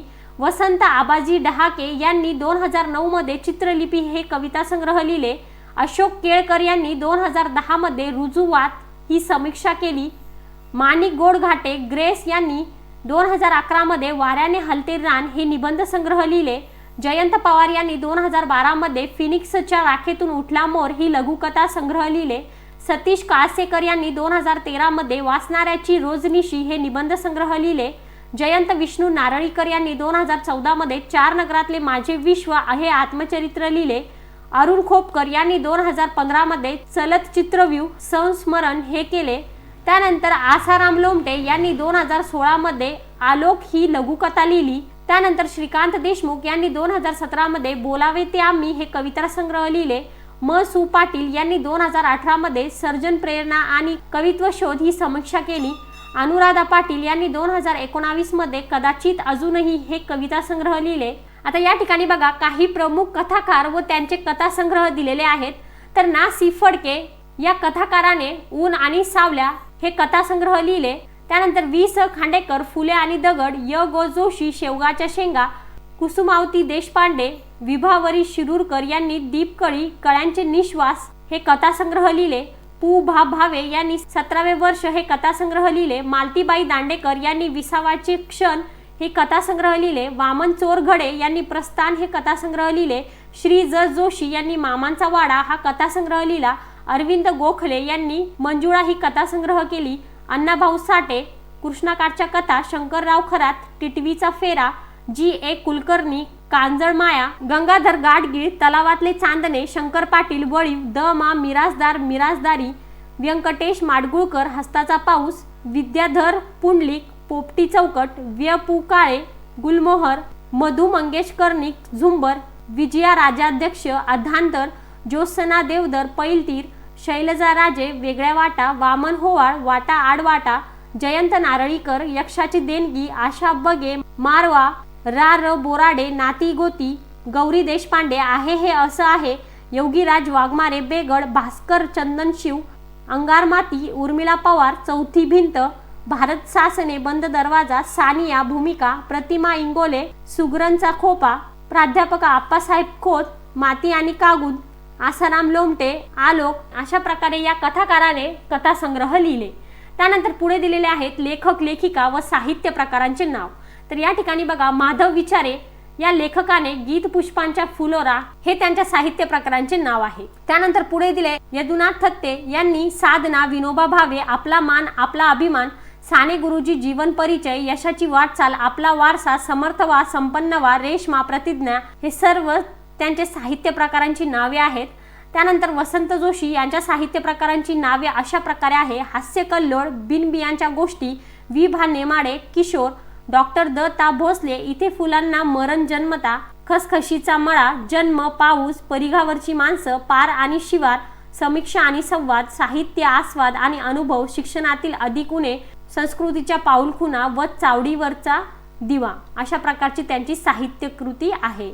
त्यानंतर आहे ऐश्वर्य पाटेकर आणि यांच्या साहित्य प्रकाराचे नाव आहे भूईशास्त्र, जू, कविता रती, अनुष्टुप, साधना किशोर, विठ्ठल उमप, फू बाई फू, अबक दुबक तिबक असे, संसार संसार, खंडोबाचं लगीन, जांभूळ आख्यान, दार उघड बया दार उघड, उमाळा ही साहित्य कृती लिहिली. त्यानंतर आहे मच्छिंद्र ऐनापुरे, जंगल एक्सप्रेस, हसत जगावे, किशोर, छावा केसरी ही त्यांची साहित्य कृतीची नावे आहे. त्यानंतर आहे कृष्णशास्त्री चिपळूणकर यांनी अरबी भाषेतील सुरस व चमत्कारिक गोष्टी, रासेलस, साक्रेटिसाचे चरित्र, अर्थशास्त्र परिभाषा, अनेक विद्या मूलतत्व संग्रह ही त्यांची साहित्य कृतींची नावे आहेत. त्यानंतर आहे अच्युत गोडबोले, दीपा देशमुख यांनी कॅनव्हास, किमयागार, ग्रेट भेट, झपूर्जा भाग 1, 2, 3, नादवेद, बोर्ड रूम, मनकल्लोळ भाग 1 व 2, मुसाफिर, जग बदलणारे, 12 जिनियस, ज्ञानोदय, मनात ही सर्व साहित्य कृती लिहिली. तर मित्रांनो, अशा प्रकारे आजच्या लेक्चरमध्ये आपण समानार्थी शब्द, विरुद्धार्थी शब्द, वाक्प्रचार, म्हणी व त्यांचे अर्थ आणि तशाच प्रकारे प्रसिद्ध पुस्तके व त्यांचे लेखक ही सर्व माहिती डिस्कस केलेली आहे. वाक्प्रचार आणि प्रसिद्ध पुस्तके यावरती आपण अजून एक सेपरेट व्हिडिओ घेऊन येणार आहोत. तर मित्रांनो, आजचा व्हिडिओ आवडला असेल तर लाईक करा, शेअर करा. काही प्रश्न असतील तर कमेंट सेक्शन मध्ये नक्कीच विचारा. धन्यवाद.